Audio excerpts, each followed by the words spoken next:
Hello everybody, how's it going, and welcome back to the Four Pillars podcast. I'm one of your hosts, James, and I'm joined once again by two of the pillars today, Ethan and George. How's it going, gamers? Not bad. Hello, my hair is me. looking mental right now, to be fair. Fucking There's hell. no Tyler. Wonderful. There is no Tyler, because... That will make sense later. When he saw the reveal of Assassin's Creed Mirage and Jade and Codename Red and Hexe and mate. the Netflix show... He kicked the bucket. So he's gone. Too much Assassin's Creed, and it's getting so much love on Twitter. He'd had his fill. He'd moved on. Yeah. He's gone to greener pastures. He's decided to join. He's decided to join the good old Queen. Yeah. And we know he loved the Queen. He was a big fan. He was a big fan. He loved it. But wow, this is a turbulent episode. Lots of stuff has Probably happened. figured that from the title. Some things have gone down. Things have happened. Now, if you're aware of what's been going on in the United Kingdom, now let's be very honest with ourselves. The elephant in the room, of course really, you isn't it? have. We've probably invaded you. Oh God, True, based. that's base gamer moment. Elizabeth II has passed away, aged 96, and Twitter has been an interesting place as a result. It has been. It's been goof central. It's been really fun. It's been entertaining to watch. I really enjoyed it. There are I like the ridiculous ones more than I like the ones that are a bit more crass in this instance, I think.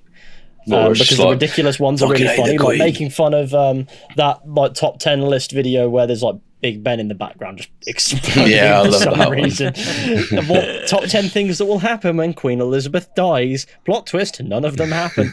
Why is Big Ben exploding in the thumbnail? Because it just needs to. Yeah, man, that's ideal. That's what you want. That's what happens when any monarch dies. The Big Ben explodes again. It's happened so many times before.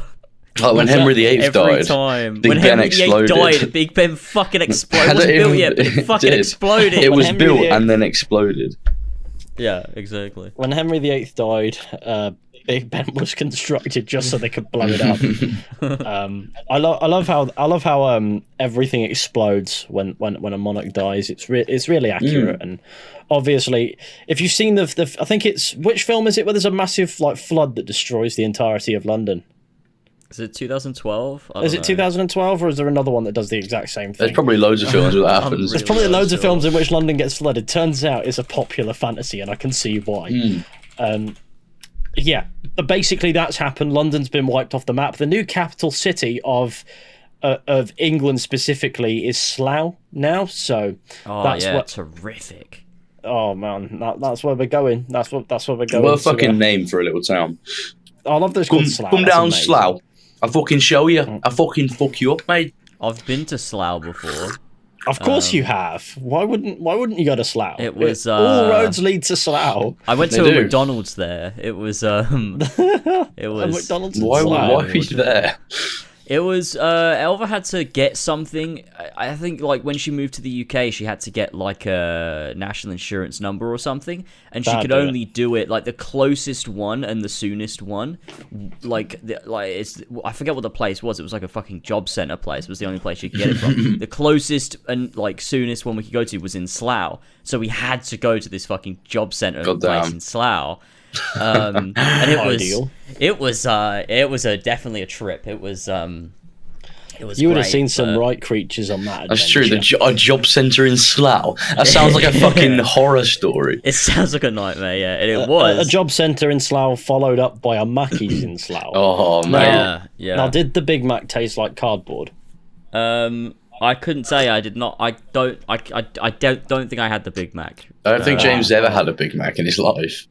I think I have. I just can't imagine you eating a Big Mac. That seems like such a weird I love consuming Big Macs because they're just they're so greasy and they make me feel like death. Big Macs are good, but the Big Tasty. It's back on the menu right now, boys. So whoever's watching this, it is. The Big Tasty is. Apparently so Queen Elizabeth II has died, but the Big Tasty's back. The Big Tasty's back. Oh, honestly. Swings and roundabouts, really. R.I.P. Yeah, swings, roundabouts. Queen Elizabeth II, you the greatest. Did you see all the people fucking standing outside Buckingham Palace crying, singing "God Save the King"? I mean, I haven't paid much attention to it. I'm curious to hear what your takes are on it. Like, you know, it's a tragedy that somebody's passed away. Yeah, on a personal level, I feel bad for her family and everything, but I really don't care. On that personal level, but there is no personal attachment between me and Queen Elizabeth II, and I don't know her personally. Yeah. We don't, because the UK is a massive country on a small island, and for some reason, internationally, people seem to have this belief that we just know everyone, and it's like, hey, what's the weather like in London? I don't fucking know. I'm 200 miles away. 200 miles? Are you 200 miles away from London? Jesus. Probably just shy, but it's roughly. I forget how big the UK is, to be honest. It's a small island, but a big country. I think it's it's a big. England isn't a place; it's a people. All right. Yeah, I mean, it's a small island with a big nation. Let's just stick it to that, and we can debate semantics later. So I don't understand when people do that, but on that personal level, there's sympathy there. You know, there's like, it's always a shame when a loved one dies. It's an old woman that's died. But in the end of the day, this is somebody else's nan. You know what I mean? This is at the end of the day, this is somebody else's nan. Yeah, no, it's my nan. She's my nan. She's nan to all. But she is the nan to the nation. Yeah. The nation's not anymore, but she is the nan to the nation. Apparently, indeed. But I think with regards to it, I agree that yes, it's obviously going to be sad for her family. Which is something that's like obviously recognizable, but I mean I'm very against the monarchy. I do not like it at all. I'm not fond of the monarchy. I don't think it factors into my thought process. So I don't really pay much attention to it. You know, I just think it just seems a bit outdated as a system. You know, to have this nepotism role that's passed down from parent to child, generation after generation, unless there's a hiccup, and then it's passed down to a cousin/husband. But I think in my opinion, it's an outdated system. But I don't really think I factor that into when talking about somebody's passing. You know, I don't go, I'm not a fan of the monarchy, but big sad that. No, I mean it's a different conversation. I can understand that viewpoint, but I also think, of course. It's difficult, I guess. I guess for me, it's not that, because I don't feel like, I'm not like happy she died, but also not at all. Like, I have no sympathy, and I do think the people that, I think what bothers me more are the back in a second, boy. I'm just going to quickly have a slash.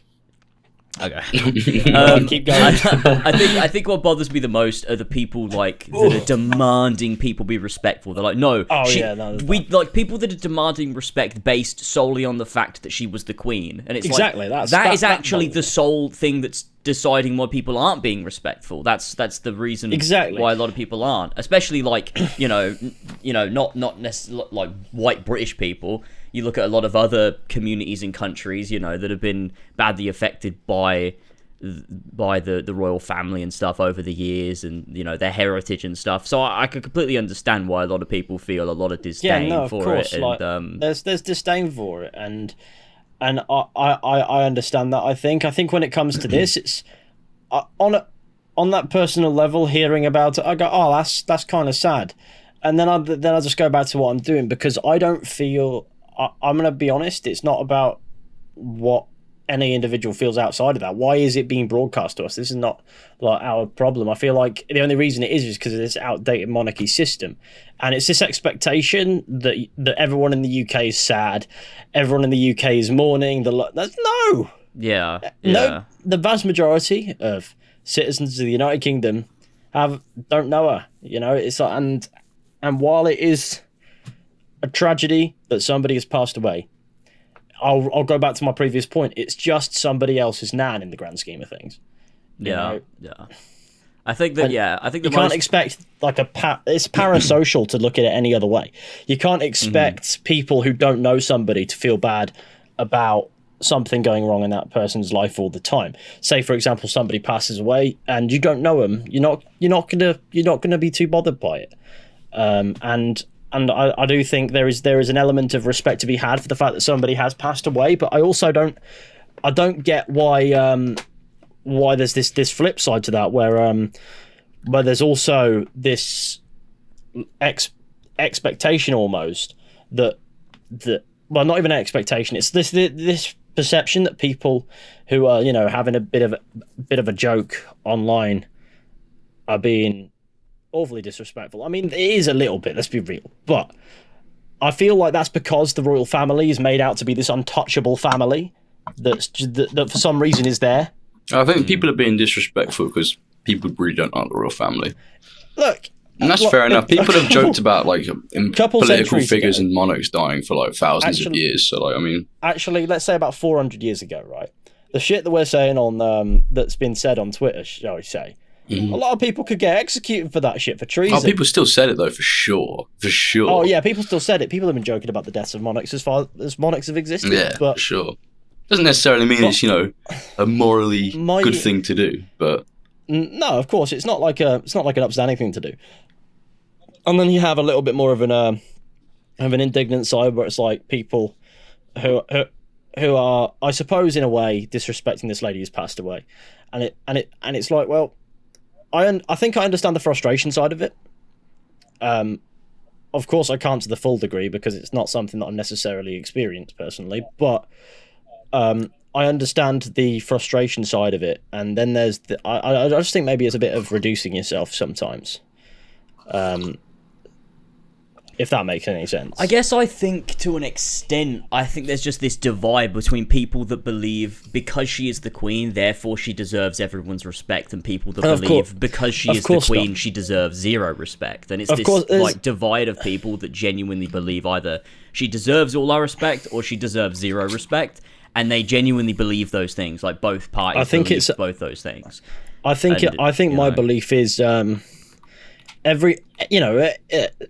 there's a basic level of respect of human decency, let's call it, and I don't think that is a linear thing. So I think maybe you can have your there are some jokes that I look at and they go, that's not even like disrespectful, that's just making light of something in a way that isn't necessarily even about the thing that's happened. Yeah, just sort of making fun of the global situation. It's like making fun of things people are saying. Like, for example, have you seen that one with the bus? There's like two Big Bens and there's a bus going into it. It's like, Your Majesty, there's been a second bus. I mean, that's a double whammy right there. That's bringing back 9/11 I think that's because jokes. I think that's because somebody said this is out. I think somebody said something along the lines of, this is our 9/11, and obviously that's hilarious. So, I mean, it's 9/11 today as we're recording this podcast, actually. Oh, it is! Oh, no! Let's go! No! We can't be saying things like this on this fateful day. I haven't seen anyone talk about it. I literally haven't seen one tweet about it or anything. It's been 21 years. Yeah. We just forget about it, alright? There's been a third plane. Oh no! 21 years later, it's a retrospective. 9/11, the retrospective remastered. This entire podcast was a mistake. It was because Tyler's not here to be like, all right, now lads, all right, I know you're getting excited. Tyler's not here to rationalise what we're saying, so anything we could say, however it may be meant, could get us cancelled on Twitter, and then we'll continue like nothing happened. Tyler had a wild weekend, didn't he? He did have a wild weekend. That's all the information he gave us. He was out in the bush battling kangaroos. It's been a mess about whatever it was. Yeah. He had fun though, guys. It's been fun, but it's been a mess about, and I can't wait until next podcast. It was the second Emu War. He had to go to the front lines. We can finally ask him, but we won't. We'll forget. True, we will forget. Oh Christ! I don't know. I get the vibe in 2 weeks' time he'll probably be on his travels, won't he? So. Oh yeah, true. That's a good point. How do we forget this, boys? That's true. How do we forget that Tyler's on his travels? We're not going to be doing a podcast with him for a bit. For a minute, no. Yeah, but then we can do a real life one.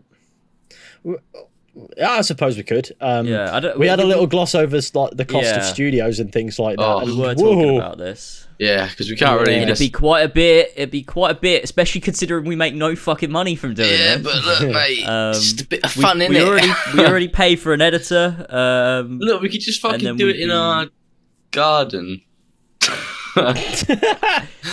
I have no idea how, because I mean we could do it we could do it the exact same way we did it last time if we really in the back wanted room to. of my house. However, I want to propose a change of venue. We all sit in the seats of my Vauxhall Astra and we do it there. Oh my god, that'd be incredible. Yeah, let's hope it doesn't break down on the way down. I've been having some problems with it, like proper. We can go on a car journey and then podcast whilst driving. We could do it at the Bit of Stones. We could do a. We could do a Four Pillars road rage and see which one of us road rages the most. Probably not me. I'm quite a chill guy. It'd be me. No, I mean I'm quite chill when driving, but I do like to call cunts. You know what I mean? I like beeping people. I like it when I have an excuse to beep someone because I was driving home late last night. I was driving home from shop late last night. Don't ask why. I was in the middle of my third murder, and I was driving home, and somebody was right up my backside, and I thought, "What's this fucking cunt doing?" And as I moved into the corner, he sort of like held back, and then he just crept up, went out of it again, and I thought, "This guy knows exactly what he's doing." Parked up, and I was like, "This fucking tosser." Turns out I get a knock on my window later because I was responding to a message from Eddie, and the knock on the window, I look up and it's Connor fucking Jones. He was tailgating me for shits and giggles. What a crazy man. Fucking funny. That's funny. Yeah, no, that happens. But no, I've been having issues with my car of late. I mean, first it started misfiring on the way back from Pendle and doing that video for decades, and I noticed it really subtly, like hesitating to accelerate, and I thought, hang on, it shouldn't be doing that. And after the next day it was fine. Day after, it just broke down at the side of the road. I sat there waiting for the RAC to rock up, and they was like, "Yep, you're misfiring. All your spark plugs are fucked." So he pulls out the coil rack, and sure enough, every single spark plug haggard. He knows a misfire when he sees one. Well, you can run a diagnostic on a car and it'll tell you what's up because it'll run a fault code. That is, what? If it's... That's useful. Yeah, you plug in a diagnostic thing. I don't know what the word is. Plug it all USB and you hack your car. No, it's Linux. You should know it's like a little socket that, it's like a sleeve socket thing. But it should be like under your driver's side somewhere. You plug it in and you go, oh, if there's a fault code, it'll come up. Otherwise, the issue's somewhere that it doesn't detect. That's quite good. But no, so I got myself one of those, recently I just noticed like a multicolored fluid by the wheel of my car. I went, oh, here we go, because obviously multicolored fluid. You're thinking, oh, it might be a fuel leak, whatever. So I look at that and I look under the car and I go, that does not look good. I run a diagnostic, no fault code whatsoever. It just gave me the invalid fault code, which just means that there isn't one. So I looked under the car again, and there I saw just a smashed lighter, and I went, "Oh, I've run over a lighter. That did it." A smashed lighter. Yeah, obviously it had some. I think it's butane that's in them, and it just spilled out. Oh, so it wasn't anything wrong with your car or anything. No, yeah, it was just where I usually park it. I don't think so, because if it's a fuel leak, it's not on fire, so it can't be too bad. Yeah, exactly. Yeah, as long as it's fuel economy is fine too. So hey, I just realised I'm looking at this studio again. I've got it up here, and I was looking at the wrong price. It's actually £800. Oh wow, that makes it so much more affordable. Which ain't as bad as I did us. originally think it was. So there is four of us. That's 200 a pop. Yeah, that's that ain't nothing. too bad. That ain't too bad. How many hours does that give us though? I assume it's the whole day. There's no time. That's fucking mental. £800 a day. Are these fucking dudes? Are they having a laugh? £800, you just own it forever. No, I know, but £800 a day is fucking ridiculous. What if? What? So it's something you hire. It's not like you're hiring the studio. You're using the studio's equipment. Oh, I see. So it's for the whole thing. It's not just paying for the space. It's paying for paying for everything. Paying for their. You're equipment. Paying for the shebang right up until we give it to Josh. Yeah, they've got a big table. They got chairs. Oh, it's like Joe Rogan. They've got a neon sign on the wall that says "Good Vibes Only." So Good Vibes Only 23. It's like a big screen in the back. We can put a cool picture of connect to like a laptop, and you can like pull stuff up like you're on Joe Rogan. Oh my god, it's like pull that shit up, Jamie. I want to pull porn up on that and just have it in the back. God. There's also another sign on the wall that says "Support your local girl gang." That sounds amazing. Yeah, man, I'm fucking sold. This is the perfect space. Jesus Christ, £200. That's amazing. Oh my god. That's crazy. I reckon we gotta do it here. I reckon we've got to support our local girl gang, man. We really do. How far away is that from where I live? Oh, it's quite a drive. How far? So it's not local at all. They fucking lied. Well, it is technically Northampton. It's just like a bit outside. It's like in the country. It'd probably take us like. I like the country. The countryside studio. I reckon it's like a 20-30 minute drive. Bloody hell. Yeah, if we want a countryside studio, though, we might as well sit on the roof of the Brampton Holt. Like, let's enjoy some nature. 4 Pillars Nature Show. That's exactly what I want to do. Here we see another wasp. It's causing us issues. Why are you here? We do 4 Pillars camping. Oh, no, I fucking despise camping. You despise camping? Oh. It's simulated homelessness, mate. Nah, it's to get out into the fucking nature and experience listen, I was raised, like, camping every other weekend, and I was fucking sick of it. That was a bit too much. What were you doing camping every other weekend? Yeah, we went camping every other weekend back in that sounds fucking horrible.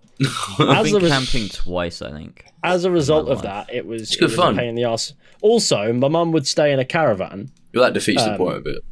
Yeah, and me and my brother, we'd have a little tent outside. Yes. So I have no problem camping as long as the fucker who suggests it is camping too. Yeah, your mum would suggest it and go, right, you guys can go sit in the tent and I'll have this nice bed. we went with No, mum's great, really. We went with I just don't go camping with her. Yeah. Sam's family. We went with. I don't want to say. Sam. Oh yeah, I know the one you're talking about. And his. I'm sorry, you're gonna have to say his surname, or I won't know who this nondescript Sam is. And his dad kept throwing their dog in the lake that was like Boo? By where we were camping. Yeah, it was Boo. I got bit by that dog.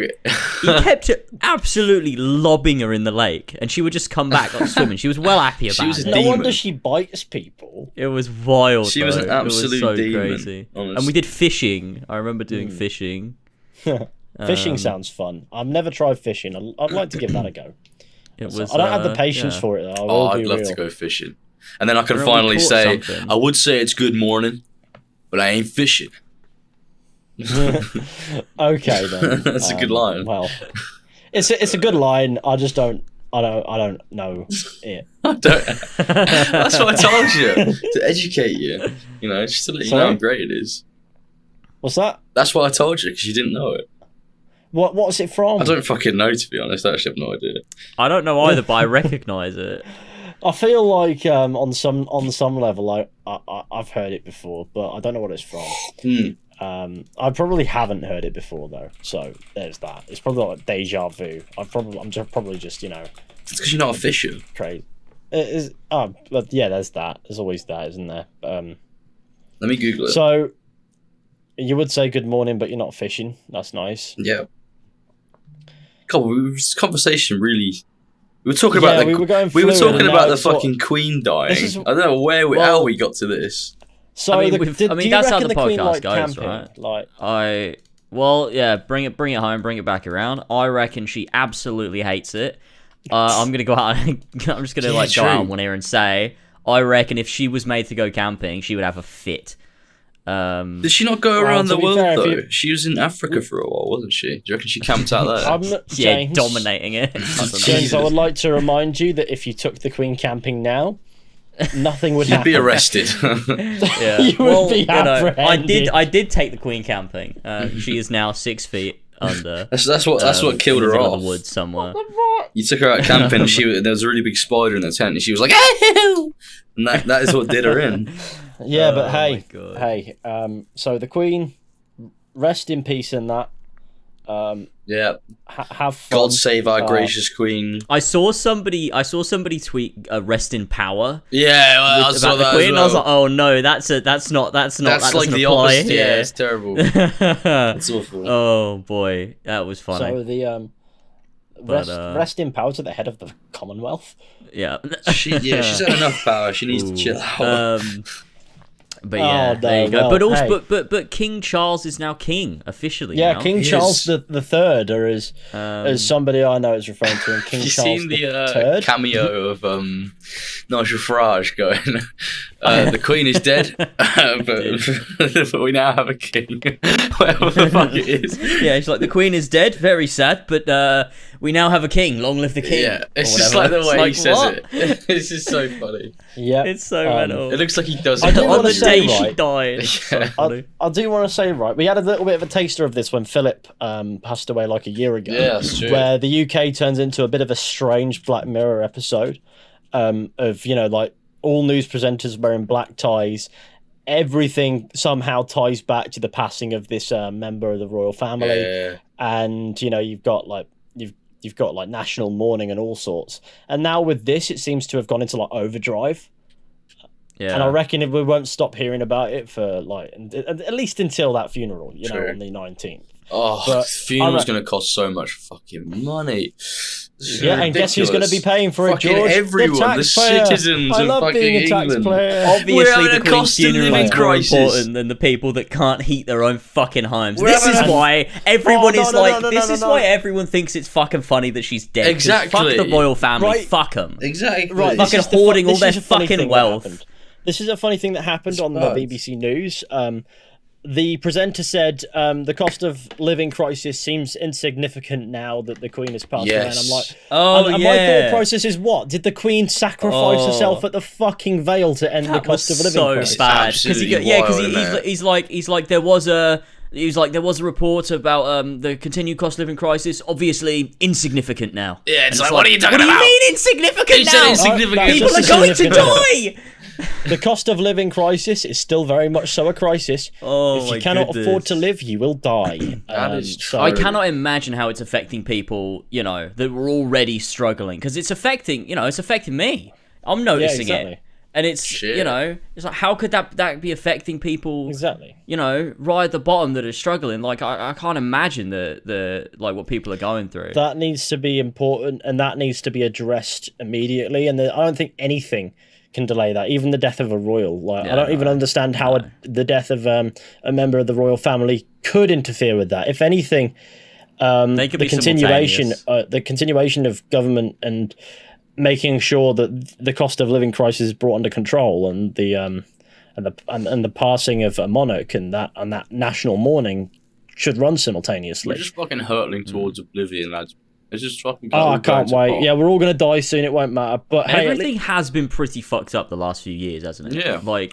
It's just everything. It's been negative after negative. It's wild. Like 2019, thing like that. You know, in comparison to now, what a brilliant year 2019 was. Great. 2019 slapped. 2018 was even better because we had Red Dead 2 and God of War come out in the same year, and it was all fun and happy, and it had a great summer. Yep, it was great. Very true. Very true. Listen, the 2020s so far have certainly been an interesting sort of challenge. The interesting part about this though is like I feel like 2020 to 2022, like the time that we've had in there is gonna we've had a lot of historical things happen, like a global pandemic, the Queen, like the longest reigning monarch of the country, Ukraine's has died. War, you know, the war in Ukraine with Russia.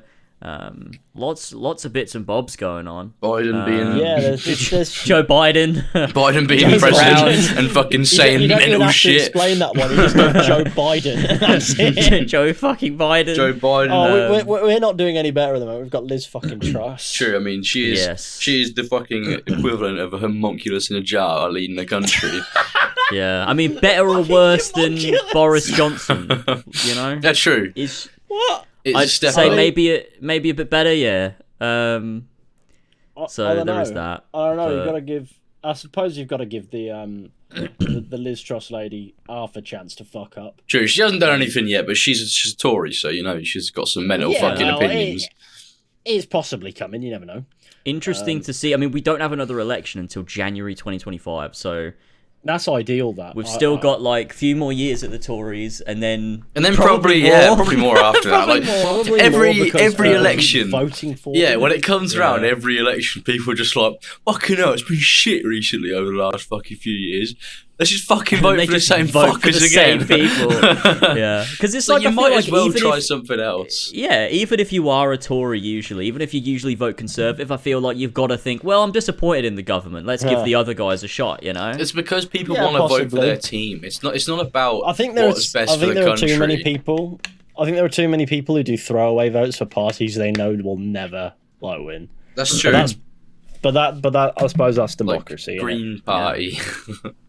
Yeah. Which is a shame It'd be that cool to other see one of parties. them win. Yeah, it's a shame that Yeah. other parties don't really get a chance whatsoever. It's just the main two, really. It's fucked. Yeah. It's fucked. In the north, there's been like a Northern Independence Party, and I can't tell if it's a fucking meme account or if it's an actual. Why does the political North party. always want to be fucking independent? It's not going I to don't- change anything. I don't know. You're not I don't know, allowed. but let- See, like I in don't know, but fantasy in- as in well, light the of North is COVID always like this unruly badland. Like we're the North. Yeah, we're not going yeah, to get it is. fucking run over. We're not going to get overrun by these fucking cunts in the South. over. We're not going to get That's run how- over. that's how a lot of people feel that they're seen, but it's actually kind of like the opposite. Like the North is quite a nice place. Like you've got some pleasant ends up Just here. because they want Obviously, you've got- independence doesn't mean they're not nice. No, but the thing is about that is the account shares like memes, and What, the Northern good. account? What? no, the Northern Independence Oh, Party like yeah. Instagram shares like memes. It's at Free North now, and you can find like memes. They've been on doing here. Queen Elizabeth II memes. I'm following it because it's funny, and they've only got like 4,000 followers, so I don't know if it's a meme or not. But they've got like an official like website thing, and they also just share great. fucking memes. I like Like them. what? Oh, I love them. I'm going to vote for him in the That's next great. general election. Yeah, Me too. I'm sure they'll be running for a seat. I in do Northampton. think though, with the next election, I think it'll be interesting because it's been quite a while, and I think enough people that were like younger are now older. I think it could be an interesting election to see like if the young people that are now 18 sort of sway the vote in a different way. just to Possibly. see. I hope so. Yeah, Fucking I hope so. hope so. I Be think there needs to be a interesting. change. We need a change up for sure. Look, I think we've learned that it can't just be any change, but we certainly need a change. Yeah, it can't. No, they're gonna turn the UK government into an RPG. Oh, no. I can't. No, UK's got franchise What have we fatigue. done? But you said you wanted change. You guys have been advocating for change. Not that I change. can't believe it. Here's some microtransactions in your voting ballot. No. Oh, my God. Fucking hell. Oh God. Fucking hell. Imagine. Well, that's the news of England. I know I went into like I don't know, we talked about a lot of English struggles for some reason, like English Yeah. news. We ain't got our Yeah. Australian here Apart to from the take struggles, the if it's views just off. You know, normally Tyler we would get to probably talk about how have- great Australia is. It'd probably now we have have to talk about some- how terrible the UK is. Tyler would probably have some choice words to say, to be fair, about the situation. He'd be like, as a country that's, been downtrodden by the British for hundreds of generations, I'm fucking glad she's gone, man. Hundreds of generations. Fuck Yeah, me, what do you I mean? don't know. I don't What know. The classic Australia being around for hundreds of Hey, look, it's generations. been around for Classic hundreds of Australians dying generations. age 2 with 3 kids in a mortgage. And also, Fuck me, people that's- were in Australia for hundreds of generations, or have because they were Yeah, natives but Tyler's there, weren't not they? one Weren't of they? them. Hey, I've done you, haven't I?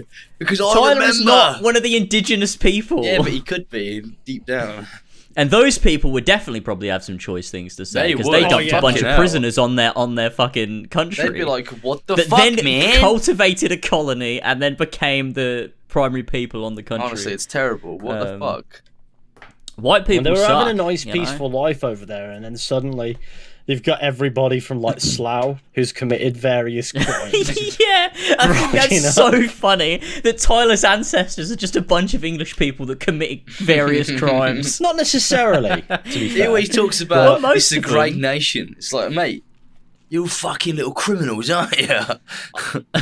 I will literally go to war with you right now. Oh my I will do God. it. Well, I'm gonna be king in a week, I reckon. Ooh. No, So- have you put your claim in? I I wrote a letter, but they've not responded. And I did say in the letter, if I don't get a response within 7 working days, I will be marching with my bannermen to Buckingham Palace. Blow up the House of Parliament.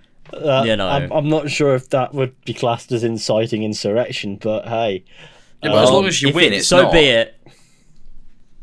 As long as you win, as long as you win the fight, yeah, it's not. Exactly. It's not a crime. As long as you win, you're not a traitor. Well, this is what I said. Like, every person that's ever really become king in the past, there's always been a war for it, you know? So why can't there be another one? Exactly. I'm willing to march my men and take the crown. And they can't say no, because those are the rules. Like, if you kill the monarch, you sort of become the monarch. It'll be just like Game of Thrones. Exactly. It'll be just like Game of Thrones, just like House of the Dragon. Giving all the money out on HBO. I haven't watched it. What's happened to your mic? What? Yeah, you sound fucked. You sound what, fucked. my mic? Yeah. Yeah, it's gone like all slush. It sounds like you're drunk and a robot. For fuck's sake, I don't know what's going on there. That's probably my internet connection. It sounds like the connection. Oh, fuck. Oh, well, that's funny. Well, we'll live with it. Wait, let me leave. Like communicating. Can we not leave the call and rejoin again? Give it a whirl. I'll give it a try. Yeah. Give it a go. It won't hurt the recording, so. Yeah. Technical issues live on air. Well, not live, but you get the point. We do. Live on 9/11. I'm back. Hello. Live on 9/11. What? You don't sound any better, but that's okay. It's fine. Welcome back to the Four Pillars podcast, live on 9/11. Oh, he's back. Okay. This is certainly going to be the most shit showy podcast we've ever done. We've had some terrible not getting ones. any better, friends. It's fine. Okay, before we get on to the big topic, is there anything else in the news we wanted to have a chat about while Tyler's not here to say we're not allowed to talk about the news? Tyler isn't here, and that's kind of news. True, that is news. Shout out to Tyler for not being here, so we can go off the rails. It's also news that I'm back I do want to say. Okay, go. I do want to say something. We managed to get Decades monetized. Hey! Nice. Yeah. Amazing. Yeah, that's snazzy. I've been loving that. We haven't been posting very much of late. Connor's only gone and joined the Merchant Navy, and his first posting is going to be like Down Under, apparently. So cool. You said, John. But yeah, no. That's good. We're monetized now. We're making about, I don't know, like 40 cents a day. So big bucks. Starting small, obviously. We're going to work our way up. We're going to turn it into something sustainable, hopefully. And then maybe that'll also open up more time for more interactive things. Worst comes to worst, I can always just solo some jobs and get some stuff done, and I'm happy to do that. But obviously, doing it with friends has become the main draw of that. It's like I may not always be the one recording the audio for these videos, but I'm the one doing the editing and, a great deal of research. Not all of it, but certainly a great deal of it, and, scripting and things like that. So it's been great to see how Connor's faring with being in front of the camera, in front of the microphone as well. And, he's actually kind of naturally quite good. That's what you love to see. He's got... It's not that he somehow like mastered it overnight or something. He's just shamelessly, he's not embarrassed about anything. He doesn't care how many people are around. He'll talk to a camera. Whereas with me, I'll wait for it to be nice and quiet, and then I'll do my bit, and then I'll shuffle on like I was never there. But Connor don't give a fuck. He'll be like, "Hold the camera for me, random man passing in the street. I'm going to talk about this rock." Classic. That's good. And that reminds me, you'll have to take me to the bit of stones, which, by the way, appears on Google Maps. Oh, yeah, it does. It is on Google Maps. Someone put it on. I can't remember who it was. I want to find that. It's got 5,400 Google reviews, Kenilworth Castle, and some of them are just talking about how the bit of stones changed their life. There it is, literally. It's mental. If you search up bit of stones, it comes up right there. Kenilworth Castle and Elizabethan Guardians. The Bit of Stones. I don't understand. Cultural landmark in Kenilworth, England. I don't understand how you 7 do reviews. That. My favourite review for the Bit of Stones is I got maximum XP. Yeah. Yeah, it's amazing. Good. It's fucking amazing. Yeah. It's literally right where it is. Yeah, it's great. It's really great. All of a sudden, exactly where the Bit of Stones this is great. This review's great. All of a sudden, I was happy. Happier than I can ever remember being. Oh, that's funny. Oh wow, there's some massive reviews in here. How has someone written an entire novel about how the Bit of Stones is cured? You found the same comment as me. Incredible. There's one from some dude with a troll face profile picture. Can I read this out? Yeah, go ahead. Read it out. Hello, everyone. Welcome to my review of the Bit of Stones. In this review, I'll be covering how special this place is and how much it means to me. If you like that, then a like would be super appreciated. And let's go. That's amazing. Before coming to the Bit of Stones, I had severe depression and anxiety and always struggled to get maximum XP, good loot, and new bows in Assassin's Creed. Of course, for fuck's sake. My life was a complete mess. I lived in my parents' basement and never went out to talk to friends or engage in society in any way. After visiting the Bit of Stones, however, my life instantly changed. As I stood there in that beautiful historical landmark, I suddenly realised all of my issues had disappeared. All of a sudden I was happy, happier than I can ever remember being. I felt carefree and without anxiety for the first time in my life, and best of all, I now had maximum XP. I couldn't believe it. I instantly went home and got the new bow in Assassin's Creed by doing a bit of leveling and getting some loot and XP. I moved out of my parents' basement, got a stable job, graduated from college and became a professional game developer. Although I was recently fired from my job as a creative director of Assassin's Creed Valhalla, I still feel better than I ever have in my life. It's all thanks to the Bit of Stones. Downhill quickly. Oh my god. Fucking hell, that was dropped in right at the end of the perfect. That is a banger. That was great. That is an absolute subversion of expectations. It really was. What I love, is that Kenilworth Castle is like, an actual castle. It is. And anyone looking on Google Maps for directions and things go, what the fuck is the Bit of Stones? They'll select it, and then they'll see reviews talking about maximum XP. That's the greatest thing about it. Isn't that the best thing ever? So we have made our mark on the world, on and it's Castle. Exactly in the exact right place. The people who built this castle back, I don't know, in the 10th century when they built it, would never have known that would be a location that the four pillars would pillage. I'm so glad that is a thing, and it just hasn't been removed. It's part of history now. It's just right there. It's a cultural landmark. It's just the most absurd thing I've ever fucking seen in my life. It's just brilliant. I love it. I think we've made our mark on the world, and everything else we do after here is downhill. Yeah, honestly, nothing will be as cool as the Bit of Stones on Google with that Maps. said, we're announcing the retirement of the Nerdy Bitch podcast. No. Well, it's Nerdy back. Bitch. That's true. True. It becomes the Nerdy Bitch podcast when Tyler's not here. So the Bit of Stones at Kenilworth Castle. I have to go to the Bit of Stones. I have to take that pilgrimage. I think. Definitely will go. Well, we'll have to take the clapped out Astra, and we'll go. Definitely. Well, it's not even clapped out. It's like perfectly fine. It just gives you issues because it's a car. We'll take the old fucking horse and cart there, mate. We'll take the horse and cart. We sure will. No, we'll go on foot, barefoot on foot. We'll go the absolute monk way. We'll trek. It'll take the entire time that Tyler is here. Fucking hell. It's an absolute journey. It looks like fun though, to be fair. And why is there a polar bear shagging a post? What the fuck? I'm just looking at pictures of it. Yeah, it looks nice. I look forward to being the final pillar to grace the Bit of Stones. It's like the end of an era, isn't it? we'll all be there. The end and of that is an where we're era. going to ritually sacrifice somebody unsuspecting. God. I don't know who we're going to ritually sacrifice. We'll have to abduct Ben or something. Yeah, I reckon Ben would be up for it. I reckon Ben will be willing to be like, let's fucking go, ritual sacrifice, boys. Sacrifice me on the altar to the I've gods. checked how long it would take to walk there, and it would only take just under 12 hours, actually. It's actually not even bad. I'm not walking. Not even that bad, fucking is it? Kenilworth. We can do the march. we can start at Castle Station, there used to be the Castle of Northampton, and then walk to Kenilworth. It'd be like a march from castle to castle. It'll be preparation, like a dress rehearsal for when I march on Buckingham Palace. Exactly. It'll be the beginning. That's where you're gonna stage your assault from. We're gonna build up. We're gonna take over Kenilworth Castle first because it's a good seat of power, and then we're gonna take it's the just armies southeast of of Kenilworth Birmingham. That's amazing. and Northampton down to London. It's like a fucking Road to Rule from Fable 3. We start in it's the Bit of Stones in Kenilworth is like Brightwall. I don't know. Yeah. Classic. Little hamlet where I make pies. This is where you make the pies and topple the economy. Great pie. Good times. Yeah, and then you slowly work your way back down. Actually, Northampton's closer, but you make your way back down, and then you storm the capital.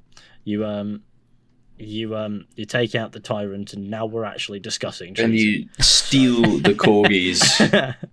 Then you steal the corgis, exactly, and then you leave. To be fair, I read somewhere that the corgis go in a fucking Andrew. Oh no! Oh no! Which is like a fate worse than death. They've been sent to the doom. On the one hand, I understand it. The corgis are the only creatures in this entire equation that aren't aware that he's a nonce. But they're the only ones that can love him because they don't have a concept of reality. If there's one royal who probably fucks animals. Oh God! you know what I mean. Definitely. You know what I'm saying. He says he doesn't sweat, but you find him on the bed with a corgi, sweating buckets. Whose sweat is that, Andrew? Must be the corgis. Dogs don't sweat. Neither do I. Oh my God. So who's done this then? Oh, You open his closet, he's been at it again. God Fucking damn hell, it. that makes sense.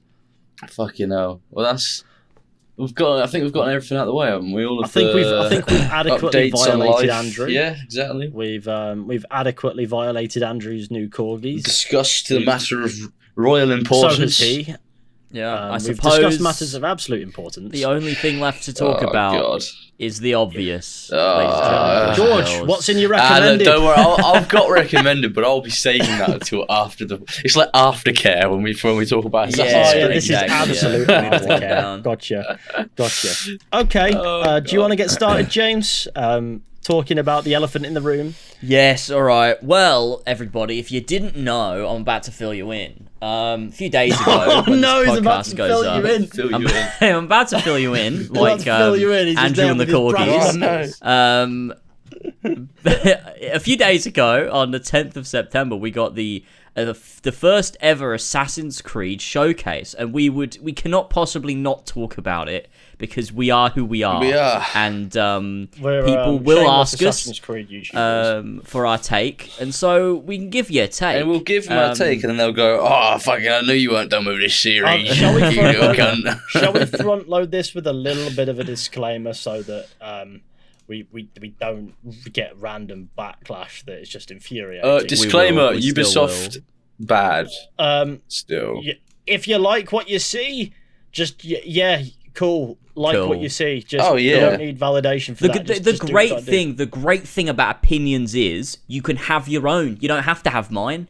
I have that's mine. true. The great You can thing, have your own. greatest thing about Your having own one. sentience is that you can form your own Yeah. opinions, and we can all have differing ones. It's cool. At the end of the day, mine doesn't matter. Yeah, I'm literally we're just the four pillars of the AC community. Our opinion doesn't matter.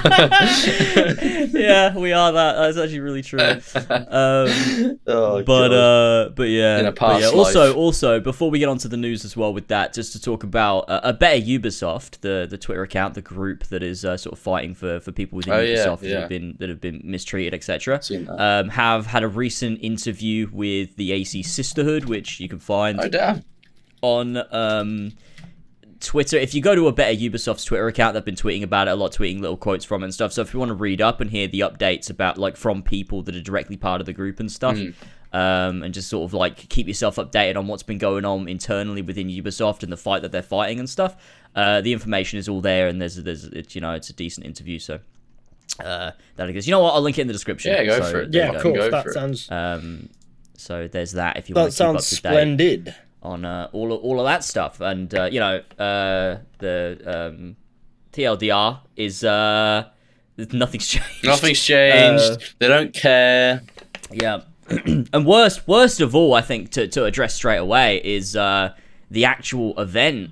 Someone else has already put out a tweet about it. I saw Luma give it a retweet, but the actual Assassin's Creed event highlighted both Marc-Alexis Cote, who people have said it was well aware of the abuse, but decided not to intervene. And Jonathan Dumont, who was someone who had allegations directed against him as well. I believe he was the creative director of Assassin's Creed Odyssey. He's had allegations directly against him, and he's been highlighted in this event. Said he's the creative director of one of the new Assassin's Creed games coming out, I believe Project Red. So that's not a good look for Ubisoft there. I will say that much. No. Well. So there is that, but there you go. That's the preface. That's the disclaimer. That's the all the bits and pieces. Yeah. The top of the discussion. But in terms of video gaming, they did announce 4 fucking Assassin's Creed Four games. Assassin's Creed games that showed us fucking Yes. nothing. And a fucking Valhalla DLC, which is like the funniest shit Can we strip ever. it back a little bit? Can we strip it back a little bit? So, Yeah. about a week ago, Assassin's Creed Mirage was announced after it sort of leaked. So they went, Assassin's Creed Mirage, yeah, here's some artwork. We'll show you some more on the 10th. And you know, obviously the leak suggested it will be. I'm gonna quote it with a back to basics. Now, what I find funny about this is how back to basics can you go with a side character from Valhalla who's now in Baghdad and will probably have random visions Of Loki. of Norse gods. Well, you know what I mean? The trailer ends with zombie, and I think that's Loki. I think that's what that is. I thought it was going to be, you know, like the Origins assassination confession Amber's corridor things. It looked really similar to that. I think that's what it is, but I think it's like Loki. I think that was a representation of Loki. Yeah. So we got a CGI trailer for Mirage at this showcase, and I don't feel comfortable calling it a showcase. It just looked like a no. I think I summed it up best when I tweeted about it as to what it actually was. It was advertised as a celebration for 15 years of Assassin's Creed, you know, this showcase, the future of Assassin's Creed, and what we got looked like a poorly disguised desperate plea for investors at the back end of a generic The showcase whole show of was Ubisoft games. Ubisoft fear-mongering, like, look at all this fucking content we're going to release, boys. It was like one of those Marvel events where Kevin Feige gets on stage and gives you no details and just says, this logo will be a movie in 5 years. And that's it. That's all you get. We've got and it's like, Assassin's people Creed cheer for it. Ninja. They're like, yeah, the Thunderbolts! Yes! I don't know who's in it or what it's about or who's writing it or who's directing it, but yeah, let's go! Assassin's Creed Hex! Yeah! Oh my god. And that's the thing. So not only did they show us a CGI trailer and then not follow it up with gameplay, they went on to go, yeah, now pre-orders are now available, so pre-order it. And you could see there was like a little screen and there was like a gear pack in the corner. Oh my god. And I thought, yep, that's back to basics, isn't it? Get A yourself pre-order gear side quest yeah, and a Prince of It Persia was- gear pack with a special horse. So horses are in this game Oh, yeah, as well. So it's not just It- city-based. There is horses. Oh, You yeah. ride 'em It around. was a Prince of Persia gear pack, and the horse looked a bit mythical. The sword was like glowing a weird sort of way, and I thought, Yes! hey, that's back Why? to basics. Isn't Oh my god, I love it so much. It's so good. I feel so fucking vindicated. It's incredible. Yeah. I mean, I don't know what I don't know what I feel, but I just feel detached, and I think I'm okay with that. Is probably the best way Like to go. the cinematic Yeah. trailer, I feel it was detached. it was cool for like kid me inside of me seeing all the cool old shit, but Yeah. the game's not going to it be had some like that. positives, but Like the cinematic trailer is the best piece of content that's come out of it, and probably ever will come out of it. So I'm you know. He throws like a red smoke bomb for some Oh reason. yeah, I saw that. That was mental.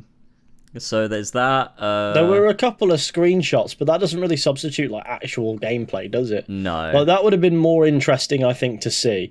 Like obviously, we know it's gonna be the leftovers of Valhalla somehow worked into into the whatever this experience With like is a trying to weird actually social capture. stealth that probably won't fucking work because it's in Valhalla's engine, so it's just going to be I don't know, fucked. but I listen. I don't know the ins and outs of that, but I think what should have been shown in a showcase, not an announcement, in a showcase, considering this was announced already when Ubisoft tweeted about it. Yeah. Is actual gameplay, so people know what they're pre-ordering. Yeah. I feel like anything less than showing the game play before you even suggest the pre-order is just disingenuous. You can't fucking release a cinematic trailer and go, "Do you buy it?" Oh, man. This is not how it think- works. I'll tell you what, this was at the back end of a Ubisoft forward showcase, and by this point, I was already sick of this like insincere enthusiasm Oh, in the presentation. And so we are really excited to show you this next game coming from Ubisoft. For some, it seemed a bit more sincere than others because, you know, some people are just excited. It is quite hard to stand in front of a camera and come across as sincere. Even it was more the presenters that felt like there were some moments where I was going, "You don't give a fuck." Yeah, like you really don't give a fuck. And it's not even just a Ubisoft thing. It plagues a lot of video game conferences. I feel like the only ones that don't do it is Sony. Sony usually just like have a bunch of guys. You stand there like, you want to hear about the games? Here's some fucking information. Like, you're adults, we're adults. It's, you know, based Sony. Here you go. Here's the stuff. Whereas you got Microsoft, Ubisoft, you know, other companies that got like they try to make it all cool and quirky, and it's like, guys, I'm 25. Like, I can't. This is not. I'm not 14. This is not fun. This is Hey annoying. guys, you want to see the cool new game we got in development? What do you think, guys? Are you ready to see? Like, is this Mickey Mouse's Clubhouse? What the fuck it's is fucking this? Dora the Explorer, man. That's the shit there. But yeah, I mean, I said this on stream, and I think in terms of, you know, the fact that they're asking for pre-orders and not showing any footage of the game and how it performs mechanically, I think is indicative of the way Ubisoft view their products.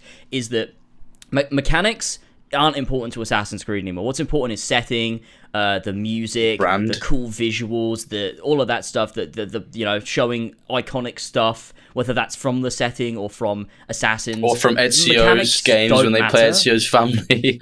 Exactly, 15 times. I'm sick of Ezio's Family now. I reckon even if I were to go and play the Ezio games, I'd have an aneurysm. Oh, no, you can't say that. It's I just think it's very indicative. It shows that I just think they don't value the actual gameplay mechanics. They don't think that's what's the important bit. The important bit is everything else. Yeah. It's the superficial shit.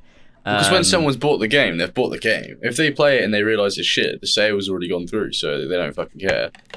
Exactly. It's like, you know, it's fucking mental. It's I suppose how many times they get away with that, like. Well, people love it though. Then again, they love new Assassin's Creed. They fucking love it. They're like, I'm sure there's a market for it. I just don't know what that market is. Is it just like what the mainstream? It's for people who like the idea of an MMO but don't want to actually play an MMO. It's like an MMO that's entirely solo and you don't play it with anyone else.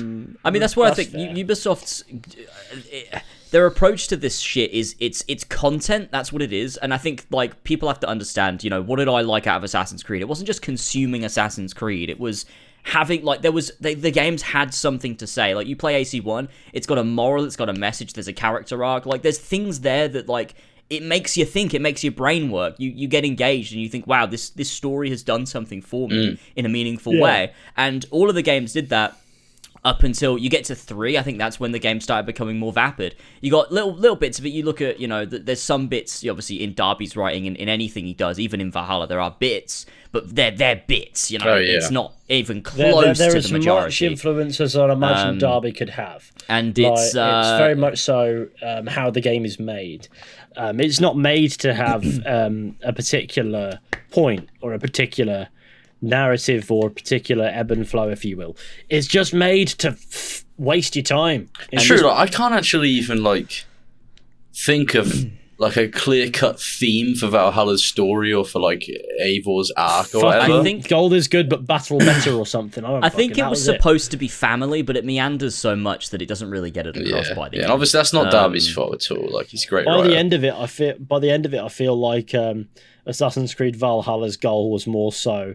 Hey, would you look at that? 100 hours have gone. And I think they're expecting you to go, wow, 100 hours have disappeared. But in reality, it's like, I felt every last second. It's like the base game is so long. The fact that there's 3 DLCs and a 4th one coming out is absolutely fucking wild. Valhalla has been... Yeah, no, they've got like a final DLC, and that's the most in-game anything. This is the one. She's finally going to be an assassin, guys. She's finally going to be an assassin. Guys, finally it's going to happen. It has to happen. It's going to end with her fucking... It has to happen, oh my dying God. in a ditch in Vinland or something. No, I think I made that joke in your stream chat when I saw it, and it was just Eivor chatting with Odin on a stump. Oh, yeah. It's like, I can feel the winds changing. I need to go to new lands and seek a new adventure. It was so funny hearing that voice. Sounding slightly unwell. And then also, and so I just typed in James's chat, this is the one where Eivor becomes an assassin for a hidden one. Finally! purely because it obviously isn't. That was a And funny that's thing in the fine. Mirage trailer, You know what, actually. that's whatever. But the thing that I think makes me laugh the most is that's probably the most like actual in-game footage of anything. Like the Assassin's Creed what about the Project stuff Jade that was is in-engine. announced? Yeah. That was in engine, I think, but it was a mobile game, so don't count. But yeah. Oh, but that shows how much confidence they have in their games is when they announce one of them and then announce 3 others. Yeah, another thing that was funny to me out of the Mirage trailer was when it's sort of going through the tenets of the assassins and it's saying, you know, don't stay your blade from the flesh of an innocent, don't compromise brotherhood, and it goes, now you are a hidden one. It's like it's been fucking 6 years, followed by fighting people. Oh yeah, true. That was a great alerting one. all of the guards in the city to his presence. That was great. It was like, don't compromise the brotherhood. He like stands in the middle of a street and like throws a smoke bomb down and starts stabbing people. It's like, what? It's like, this isn't right. You're supposed to not alert anyone until you, like, you know, back in those days, you'd have probably been like, you'd have had some really bad things happen to you. The mentor would not have been happy. They really wouldn't. If you'd have drawn attention to yourself before. Look what happened to Altair. He did exactly the same thing. He got stabbed. He didn't even actually get stabbed, did he? It's like he got fake stabbed by the apple. Yeah. He got punished bad, like but he broke all 3. He lost all of his combo that abilities seems and only the ability to breaking grab the ones ledges. that don't suit Ubisoft's agenda. Yeah, So- exactly. Alan Wallin physically took away Altair's ability to tackle people. I fucking love it. But yeah, in that section where it's going through the Oh. tenets and it says, it builds up and it's like, I think it's going to say you're an assassin. It goes, you're a hidden one. Because then I remember, like, for the last 6 They're called years, hidden ones they're now. not assassins anymore. They're not allowed to be called assassins. They're not assassins anymore. They're hidden ones now. Because like Which one is time Bayek was like, I am the hidden one. And it was that conversation on the beach is so bad. I watched it again the other day. It's like some of the worst dialogue I've ever seen in my life. It's so terrible. They're just like talking to themselves. They're like, oh, we will work in the shadows and we will fight. We will fight. We've been too reckless. We got to go to the shadows and do the killing in the shadows. I I love the God idea damn. that they somehow stammer through this. Like, I just can't imagine them not stammering now. No, I mean, I've not been thinking about that at all because obviously, I think it's funny above all else. Oh, it really is. Yeah. It's just this fact that they've announced Mirage with a CGI trailer, showed no gameplay, went, hey, pre-order it. But also, here's the next big game, Assassin's Creed Feudal Japan, Project Red, is it? And it's made by Ubisoft Quebec.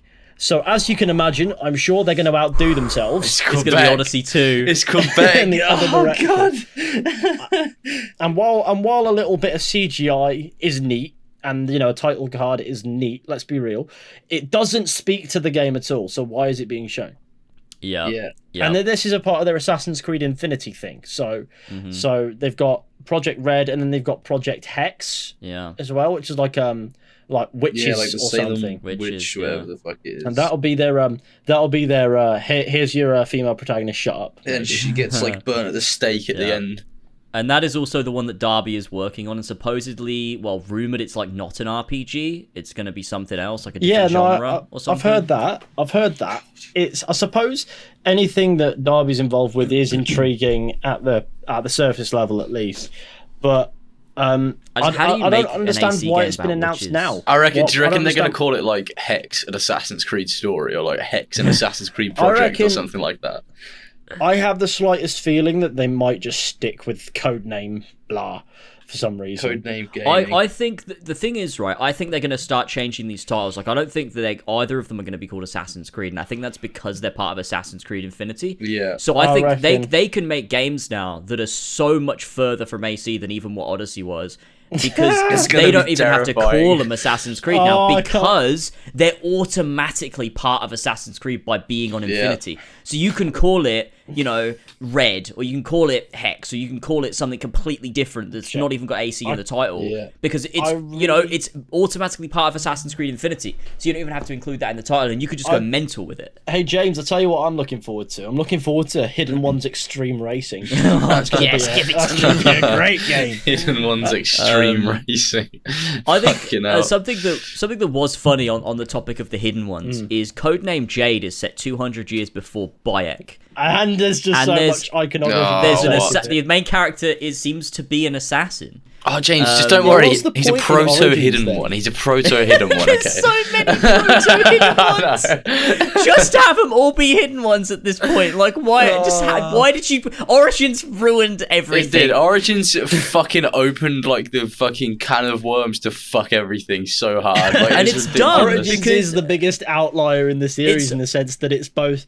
It's nowhere near as like bad as fucking Valhalla and Odyssey, but it's infinitely worse because it exists. Yeah, it's weird. It's Like, like, it's a game that I don't even dislike, but because of what it does, yeah, it was like a gateway it's the into worst of fuckery. the lot. I'm genuinely surprised we didn't dislike it more when it came out because it I is don't a know, I lore still think you're right. disaster. Well, it's because Bayek had Hood and Hidden Blade and Sword, and it was old. It was set in old times. That's why I we were liked okay. it. We were fine to accept it. But like, you look at AC2, you look at those statues under the villa, you look at all those old assassins from before Bayek's time. Yeah. Like, you know, Assassin's Creed it was a bit of completely a went lore against They're it. assassins, you know? yeah, like. I will say Assassin's Creed was coming up on a lore disaster before Origins, so I suppose I didn't look at that too critically. Sure, I mean, Yeah, it was one of those things. And I think being so don't disconnected from it now, it's easy for me to go, yeah, you know what, Origins, is fucked. They fucked it up with Origins, definitely. That was a big mess. it's a game that I still enjoy I think- as well. Which is weird. Like, I still like Origins, but yeah. I genuinely don't, but you know, I like that's it, alright. just imagining that it's sort of just a weird, like, alternate universe Assassin's Creed story, and it's fine. I just think it's kind of shit and boring. I like. It's like has shit stealth, this shit detection system, doesn't have a very complex parkour. The combat's fucking like True. weird shit version of Dark Souls. At least the open world My looks good. favourite Origins character is Hepzibah because of his flaming sword Yeah, he that dies. he never God. used. His- If he used it, he wouldn't have wound up Yeah, dying. it's true. Yeah, You he should never have see whipped him that use out it. when the lion When came he to had get it, it him. was never on fire, but after his death, his sword came to life and went, right, let's burn some I cunts. can't wait to see man. what's That his was name? it. Basim. I can't wait to see Basim use yeah. huge flaming axe that he swings around the streets of Baghdad. Hide in plain sight, just getting about with a flaming axe, He getting does around those with a golden dodges horse and that- a sword that glows. That when you dodge, you crouch a little bit and the slide across Bayek the dodges. ground. The classic dodges. He's gonna doing that around the streets of Baghdad. I really look forward to the absolute complete detachment from RPG Assassin's Creed games that Mirage is going to obviously be now that we've got Basim. It's gonna be so shit. It's in gonna be so Baghdad, shit. because there's no disconnection there. Let's be real. Where is the disconnection in that? Like, what do you mean back to basics? But it's still going to have to tie into it's gonna. what is as far from basics as possible. And there's no exactly. modern day either. There's no modern day no whatsoever. modern day, and also we know there's going to be side quests, and there's that That's RPG alright, aspect because of it. to be fair, So- of all the things, no modern day, that'll probably do fucking Mirage favours. It probably would. Because all you'll get is Probably will, Basim yeah. in the modern day and in the Animus, reliving his own fucking memories, wearing some Hey, why is he stupid doing that? wolf t-shirt. Yeah, In I a think shed. is it canon that In a he's shed. reliving his own memories in the anime? I think at the end of the day, I look at all of this and I'm like, this is just It's fucked. They do not get it, and I'm so over Yeah, it. Like it's yeah. just They it, don't like get it. so That's the so funny over thing. it. They've do not committed get to the it. It's a fuckery mess. to an It's- unfathomable extent now. It's Assassin's Creed, and I said this on stream, was designed to be finite. As soon as they decided they Yeah. were going to make it continuously forever, it broke what the whole design philosophy of the Yeah, game they needed was. to end it really. That and they it needed had to find end. a way to It end could it. not continue Yeah. because by They needed to continuing find it, a way to end it. They didn't. you break the whole design philosophy of the franchise, Yeah. and that's exactly what's happening. You look at Infinity, and it's like people are like, I've seen people talking about this, like, oh, because it's in Infinity, it means they can now disconnect the modern day from the ancestor stuff, and it's like people that want to just engage with Project Red and Codename Hex will be able to just engage with those. People that want the modern day, it'll be in the Infinity Hub, and you can engage with that, but it's infinitely easier to not make modern day and just not bother with it. And also part of what made modern day so good in the first place is that it was directly connected to the ancestor story. Yeah. Without that direct connection and without it being directly baked into the overall experience, you lose 50, 60, 70% of the meaning that made it good in the first place. Yeah. So it's just like all of this stuff, just everything from the constant DLCs to the live service to the disconnection of modern day and ancestor story to the different genres to the trying to go back to basics but it's a one-off to mobile stuff to these other partnerships and expansion of the IP. It's just completely at odds with what made Assassin's Creed 1 to Brotherhood Revelations. Those 4 games, the original idea, meaningful, and what made it what it was in the first place. This is completely diametrically opposed to what makes Assassin's Creed in every single way. In a literal context, in a metatextual context, it's everything. This is completely against what I love about this, and it's like this solidified for me. I thought I would go into this and come out the other end like, I would have liked to play that. I would have liked to have done this, but I came out like none of this did anything for me. Not even a little bit. Yeah, no. I think I came out a similar way. I came out a similar way thinking, right, so there was no gameplay for that. You're already asking for pre-orders. You don't really get it. You don't really get what Assassin's Creed was, and that's obvious because you're trying to turn it into some massive. You're still trying to find ways to turn it into like a mega franchise that just appeals to masses. It's like the fucking. It's getting turned into like the Marvel of gaming. Doesn't have a contained focus.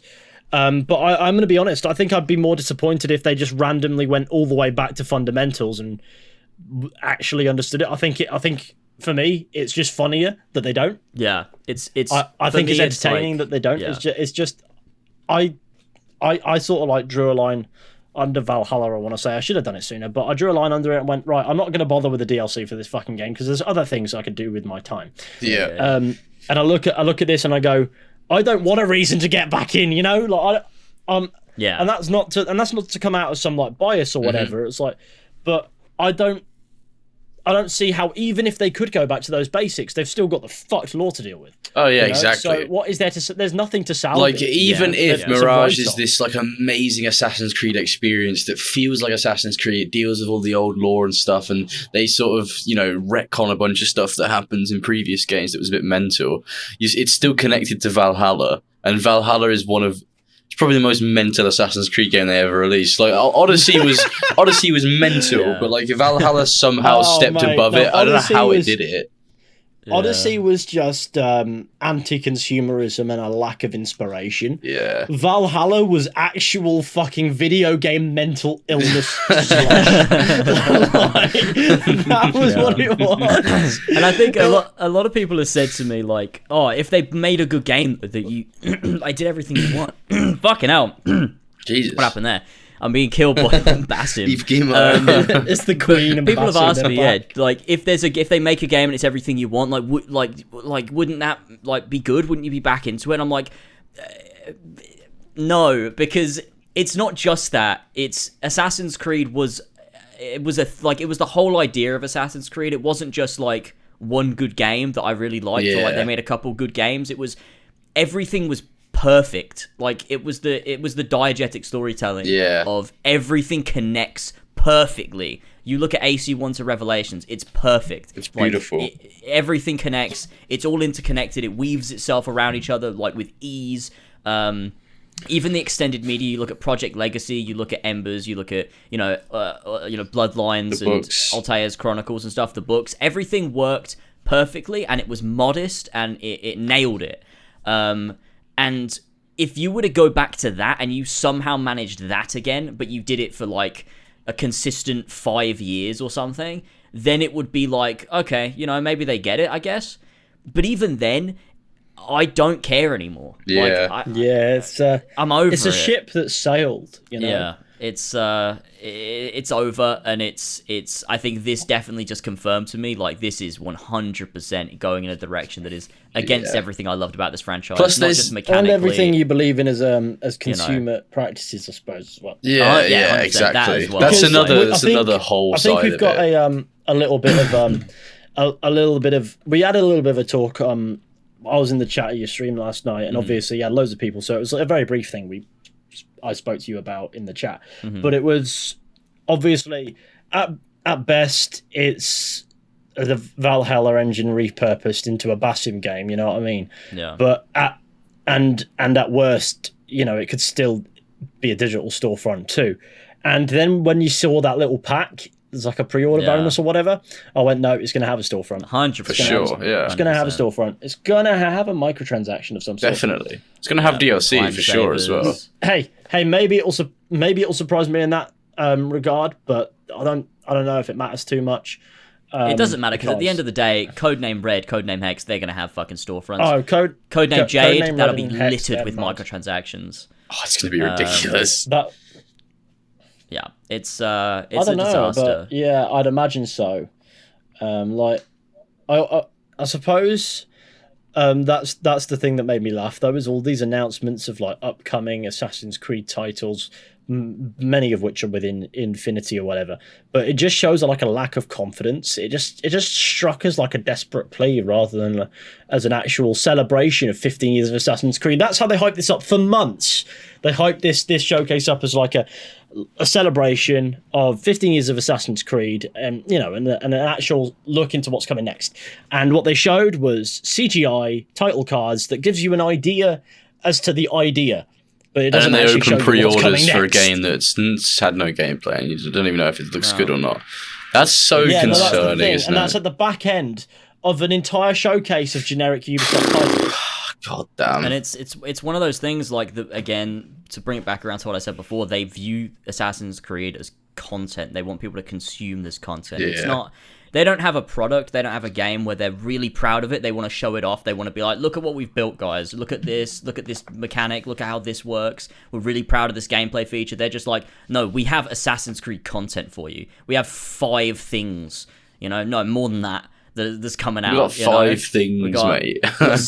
We got 6 different pieces of content for you. Yeah. It doesn't matter what it is. And they're all hundreds of hours of... Actually, isn't Mirage meant to be like 20, 25 hours? Is that not what they said? The main story is that long. I don't think they said at the event. I read that somewhere. That they might be said, bullshit. But there have been rumours that it's not like level based and things like that. And it's going to be a shorter story. But hey, people have come out and said, people with reliable track records for, this sort of insider knowledge said some of it's true, some of it's false. So it doesn't matter. Yeah. It's completely until it's confirmed by, say, Ubisoft. It's arbitrary to even think about. Besides from, the base idea, which is obviously now confirmed to be real. Yeah. Yeah, and I think... besides that, there's no point divulging into 20, 25 hours. I reckon that's probably accurate because I believe they're obviously going to want to focus on their Assassin's Creed Infinity model and then just keep going. I'm going to miss Assassin's Creed. This is their last half-assed attempt to go, hey, here's your traditional Assassin's Creed that we're never doing. Here's your Assassins, right? In this fucking engine that isn't built for Assassins or Assassin gameplay or parkour or good combat or anything. We're finally going to do it, and if it's shit, we won't fucking do it again, alright? That's basically what's happening. I think that's now. the thing as well. Like, a lot of people are going to be like, I think there's like, I have the sort of stance that even if like it's, they don't fill it with microtransactions, they really do reduce the RPG stuff, it's still going to be a shallow experience. And I think people are mad at me for saying that because they're like, but they're doing this and they're doing that and that'll be cool. And I'm like, but that's not good enough for me. And in failing to be a shallow experience, it'll be a shallow experience for what Assassin's Creed should be. Exactly, and you look at Assassin's Creed 1 is still one of the best, if not the best representation of the franchise. I know that exists. People will probably knock what we're saying for not giving the benefit of the doubt, but you've got to understand how many years we've been giving the benefit of the fucking doubt. They have not fucking earned it. At a point, they have to prove that they deserve it. I suppose they have to prove they have something worth giving them the benefit of the doubt. Honestly, when people tell James to give him the benefit of the doubt, they don't realise they're talking to the man who made content all year during 2015 when Syndicate came out. And Unity was the first real time that I finished a game and felt sad. Like, I felt so disappointed by that game. Feel like depression, and it was so sad. Last episode of the Let's Play, where you're just like, that was pretty good. That was kind of. I just go, yeah. Yeah, well, I was pretty good. Yeah, it's terrible. And it was just like sadness. Yeah. And the next year, gave him the benefit of the doubt. And then what I do the year after that, I gave him the benefit of the doubt. Yeah. And I did that for 7 years. Yeah. I did it for 7 fucking years. Ridiculous. I'm done, man. I'm not doing it again. We have better series. We have Horizon now, right? We don't need Assassin's Creed. When there are games out there that I've never had to give the benefit of the doubt to because they always put out good products, I'll fucking play those and I will get invested in those. I'm not going to sit here and give this company. I'm not going to give them the benefit of the doubt. Why should I? It's crazy. The game's not out yet. Don't fucking say that. But I think it's going to be amazing. To bring it around to a point to anyone who's actually listening to us, because let's be real, and if that is you, as a consumer, you are well within your rights to have a fucking standard. Yeah. you know, and that doesn't have to be the same standard as ours. It doesn't have to have the same criteria, and there's and one doesn't go above the other. You know what I mean? It's just your opinion, our opinion. So if your opinion differs, that's perfectly fine too. But you have every right to have a standard when it comes to the games you want to be spending your hard-earned money on. Yeah, and that's the thing. Even in a world where these games might find themselves in some free-to-play model or whatever. God. I don't know what they're doing with Infinity. I haven't been paying attention to it. Not too much anyway. It must be a subscription because otherwise I think I'll fucking kill myself. There will always be something that you'll be paying for. And in those scenarios, you have every right to hold yourself to these standards and hold the games you want to buy to these standards. You know, so if they don't reach it, don't feel bad for not buying it. The devs aren't going to go hungry. Oh, they've already been paid, man. They get paid salary. Yeah, they get paid a salary. It's not like they like. Do people think they don't get paid for the 5 years they develop a game and they only get paid when they sell it? They're living on the streets, like squatting in the office. They're chained to their desk. Well, they might be actually at Ubisoft. Well, yeah, that's true. Let's be honest. You know, they just don't get paid until the game drops, and then Ubisoft looks at the sales numbers and goes, Greg, now I don't know if we can give you any money this time. It's not quite made. I know you worked for the last 5 years. Well, let's be honest. No Ubisoft games in development for 5 years. That is far too long. It's more like 2 years. True, that's a good point. And maybe there is a flip side to it where the developers as individuals want these games to do well and be decent and whatever, and you may want to support those developers as individuals. But that doesn't you're free to do that too if that's what you want to do, but you know, that's just not what we're doing. But I think using that then, people that use that as like a reason to say that we're bad for not buying it is kind of weird. Because I don't know, that's just not what we're doing. It's, you know, because if that's the route you're going down, that you like, if you need to support the devs, you know, it's bad to not buy these games or whatever. Then you should be buying every product ever made. Because they're all made by somebody. Exactly. I'm sure there is something that you have looked at. If you listen to this show and you're like, oh, they should be. Well, you got to support the devs. They've worked hard on this. I don't know about you. There's got to be something. There's got to be something that you've looked at before and you've gone, I don't really want to buy it. You know? Yeah, like when. And in that case, you're a bad person. Because you got to. What about the devs? Someone made that. Someone put hours of work into that, and they're not being paid for it. I have bought every single Dyson Hoover ever made. Yeah, exactly. Because you're thinking about the devs. Developers of Dyson. You're a good guy. I've bought every car ever made because the developers need the money. I'm running out of space for all these cars. If I don't buy the new Jaguar, what about the people that made it? Well, they're gonna get fired and make no money. I know. Is there a new Jaguar? I don't know. Probably. But the devs, they deserve the money. And it looks kind of like a Peugeot. I'll buy it to support the devs. But yeah, I think it's crazy. Like, if you don't want to, like, you know, I don't want to buy these games for multiple reasons, and I think any reason you don't want to buy something is valid. Yeah. There is like exactly. There is there's no excuse to support the devs. Like, yeah, if you want to buy them as well, fucking, I don't really care. Do it. Yeah. If you want to play the new Assassin's Creed Infinity, fucking do it. You don't feel guilty for it. Like if you want to buy them, then you want to buy them. But I would say that I think when you look at these games and the business model of them, I just think that they are preying on you, and I think maybe be conscious of it. You know, I feel like definitely be conscious. You know, some people like those types of games where it's like all these cosmetics and all this stuff I can buy with just a click of a button, a little bit out of my wallet. You know, I can get this cool outfit. But it goes beyond just this as well. Yeah, like, and I guess that's just where I fundamentally disagree. It's a world where everything's preying on you to some degree as well. So just keep your eyes peeled. You wouldn't let it slide were it not Ubisoft. But yeah, a lot. If it was fucking EA, people would be stomping on their balls. I mean, look at that. Exactly. That's what's so crazy. You look at Battlefront 2. That game got that they had to fix it because people weren't buying it. People were getting mad. Like, it got the most the most downvoted Reddit post of all time for one of the developers on that game that said they want to give you a sense of pride and accomplishment when you finally unlock Darth Vader or whatever. It got like so many downvotes. It was insane. And they had to change their game. They had to fix it because they got enough negative press. People weren't buying it. People were boycotting it. And it works. It fucking works if enough people get together. But it seems that Ubisoft fans, Ubisoft have cultivated this audience that will not hold them accountable for their bad business practices. That will just buy into the next thing and the next thing and the next thing and the next thing. And it's it's even mainstream journalists too. They're people that will criticize EA all day until the fucking cows come home. Will not criticize Ubisoft. Yeah, it's wild. It's like Ubisoft gets this fucking weird free pass because people don't know how bad they actually are. But then also you get all these comments across like YouTube and stuff and going, "Oh, no, a bloody Ubisoft game. Oh, fuck you." No, it's almost like it's the voice. It's the loudest voices, I think. I don't think it's everybody. I think the general consensus amongst your not going to say your mainstream, but amongst your broader gaming community is Ubisoft games aren't really it. But that's as far as it goes, though. It's a criticism of the games, but not a criticism of the company and their business practices. It's just like, oh, the games are pretty bad.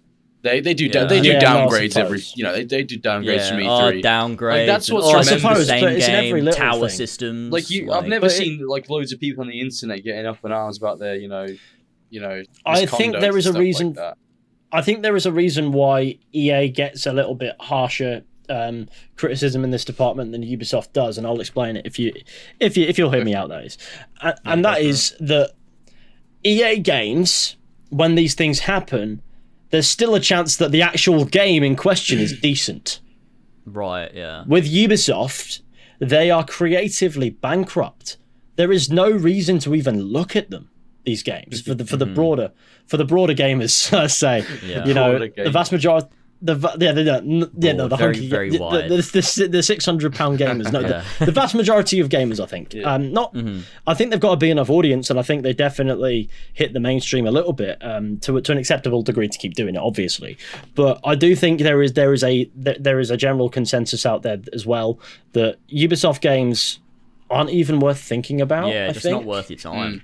Yeah, and while I feel like that's no reason to not call them out for those business practices, it might explain why EA appears to get more criticism in this department. It does, obviously, Ubisoft has received its fair share of, well, I don't know if I'd call it a fair share, but it's received a decent amount of criticism from various people.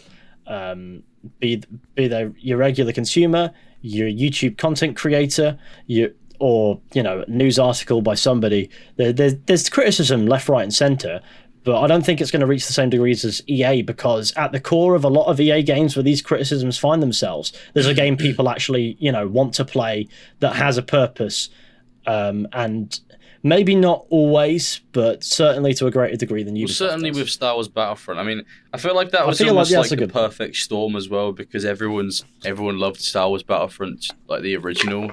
So like, a lot of people played it in their childhood or when it came out, so everyone was like, you can't be fucking with Star Wars Battlefront, mate. They fixed it up, and playing Battlefront 2 multiplayer, that's fun. That's fun. It's a fun game. The single player is total fucking dog shit. Iden Versio, whatever her name is.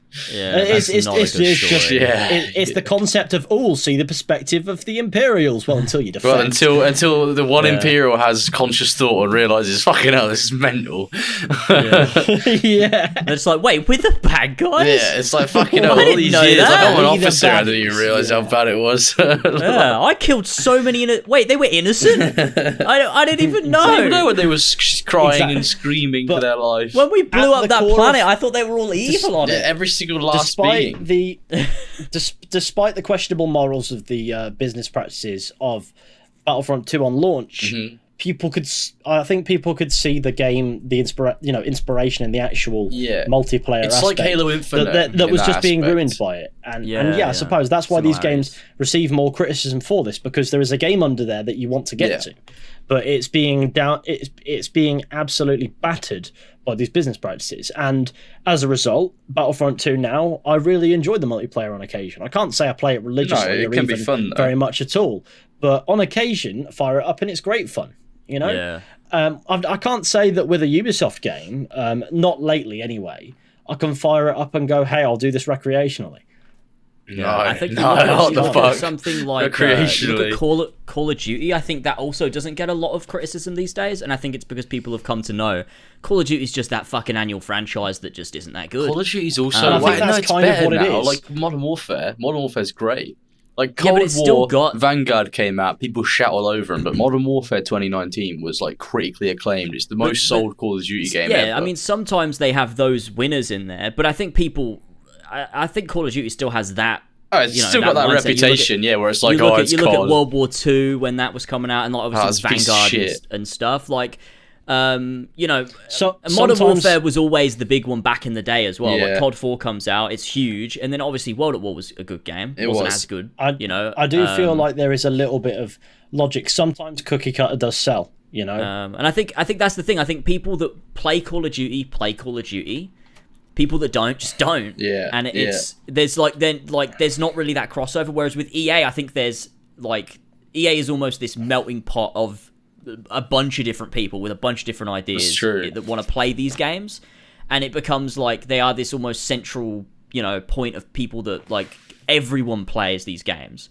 Like whether it's FIFA, whether it's Battlefront, whether it's even something like Skate, Battlefield. In EA's selection of like publications and games, there's always something for somebody somewhere. And sometimes you get the games that are actually really, really good. Like I really love Jedi Fallen Order. I think it's played fucked, it yet. but I think it's a fantastic little game. Good, It didn't waste too much of my time. It didn't have any microtransactions or anything like that. And sometimes EA comes out with that sort of thing. On the other hand, they come out with Dead Space fucking 3 and ruin a good franchise.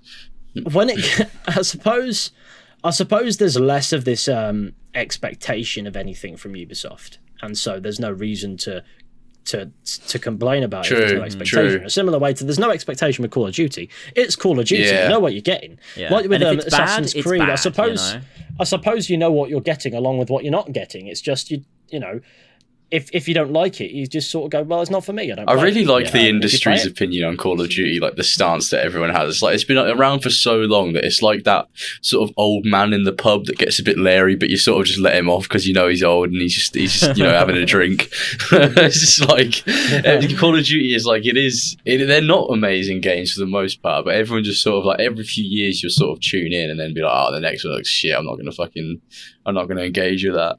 Yeah, it's fucking brilliant. It's weird, and I think with Assassin's Creed, I think the general consensus is that these games don't offer a great deal of depth, which is what I think for us is what makes it kind of so in the past at least disappointing and frustrating in that they used to have depth.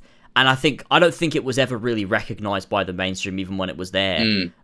People like hounded these games into oblivion until they ruined them. Yeah. Well, I mean, and now they still don't fucking play them. They're still bad to these people. That Assassin's Creed has been criticized by the same people since its fucking inception, for different reasons. And it used to have depth. It used to have meaning. But nobody ever saw it when it was there, and now it's gone. Yeah, all people saw when it was there was annual, mid-franchise. Modern day protagonist boring. Why Desmond take me out of experience, huh? I want to play his fucking ancestor.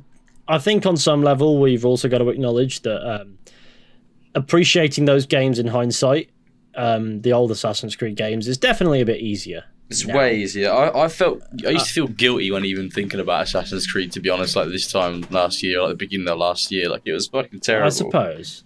But now I can look back on it and be like, appreciating the old Assassin's Creed games for what they actually did and what actually made them meaningful is a lot easier now that you know what makes it meaningless. That's true. It's way easier to play like an Ezio game and be like, fucking hell.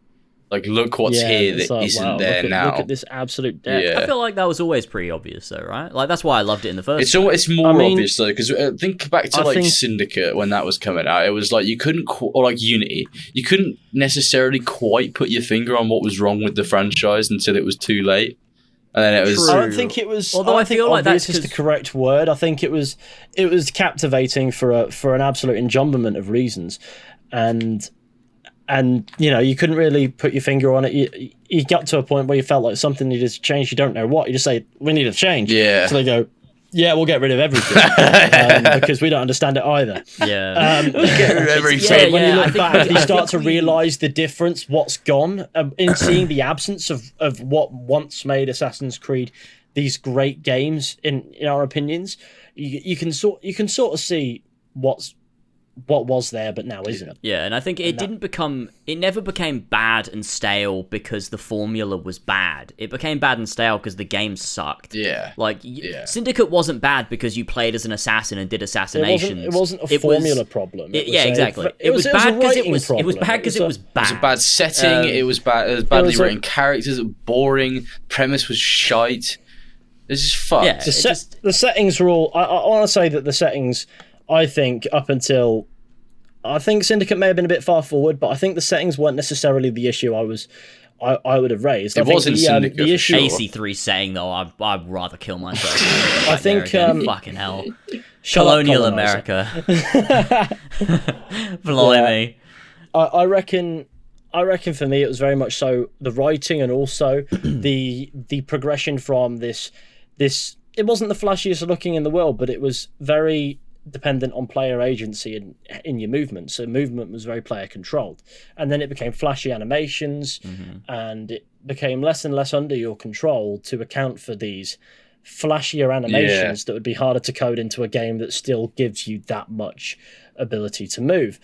And then obviously they just did away with it. Took away my ability to throw myself off buildings. Like what? Because I can't believe they did that. The formula wasn't the formula wasn't wrong, the execution just wasn't right. Yeah, for sure. That's more important than I think we're partially responsible for this entire thing. I do kind of feel like, I mean, we all loved the idea of an ACRPG, like, after sort of The Witcher 3 came out and all that. We were like, fucking, I'd love that. Witcher.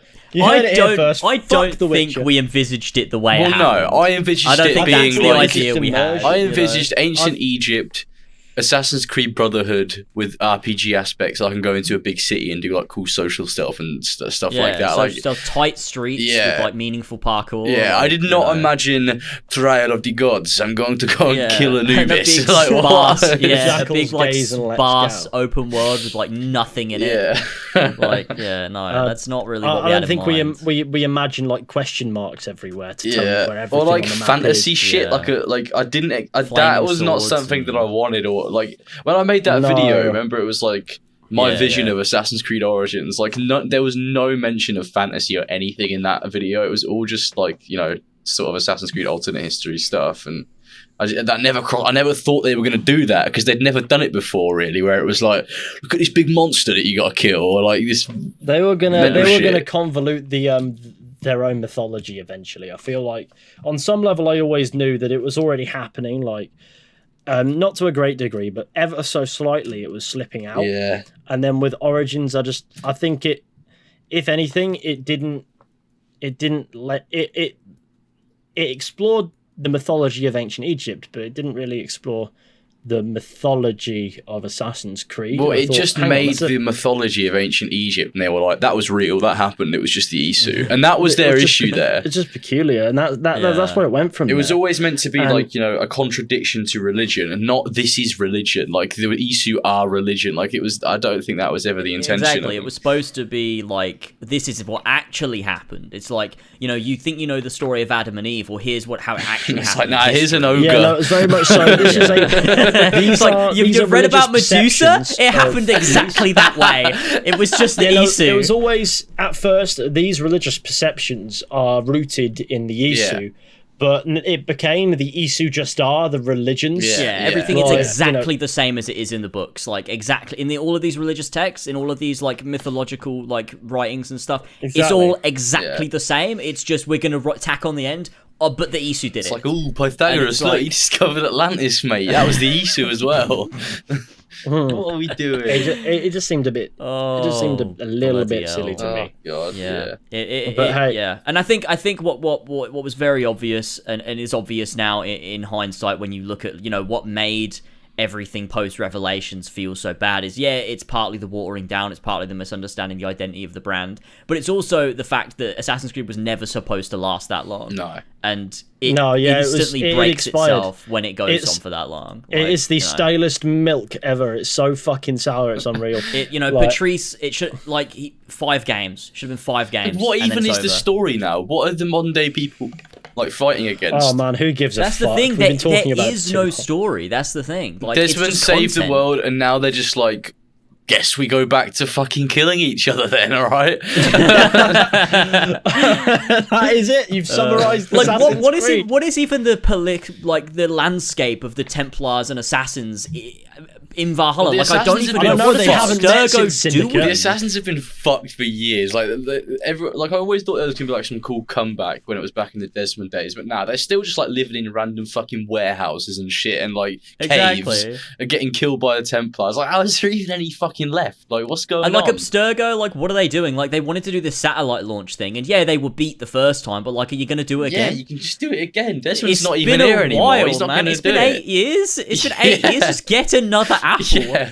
You have an apple. Yeah. You literally have one. Why are you not doing the satellite? You wanted to do it. Just do it now. That we're now breaking down the absolute lack of logic in it. There is no logic to it. That is just how it is. Alan Rickman was killed in a movie, and then Sophia became the leader, and she's just not shown up. Callum Lynch was for 6 years.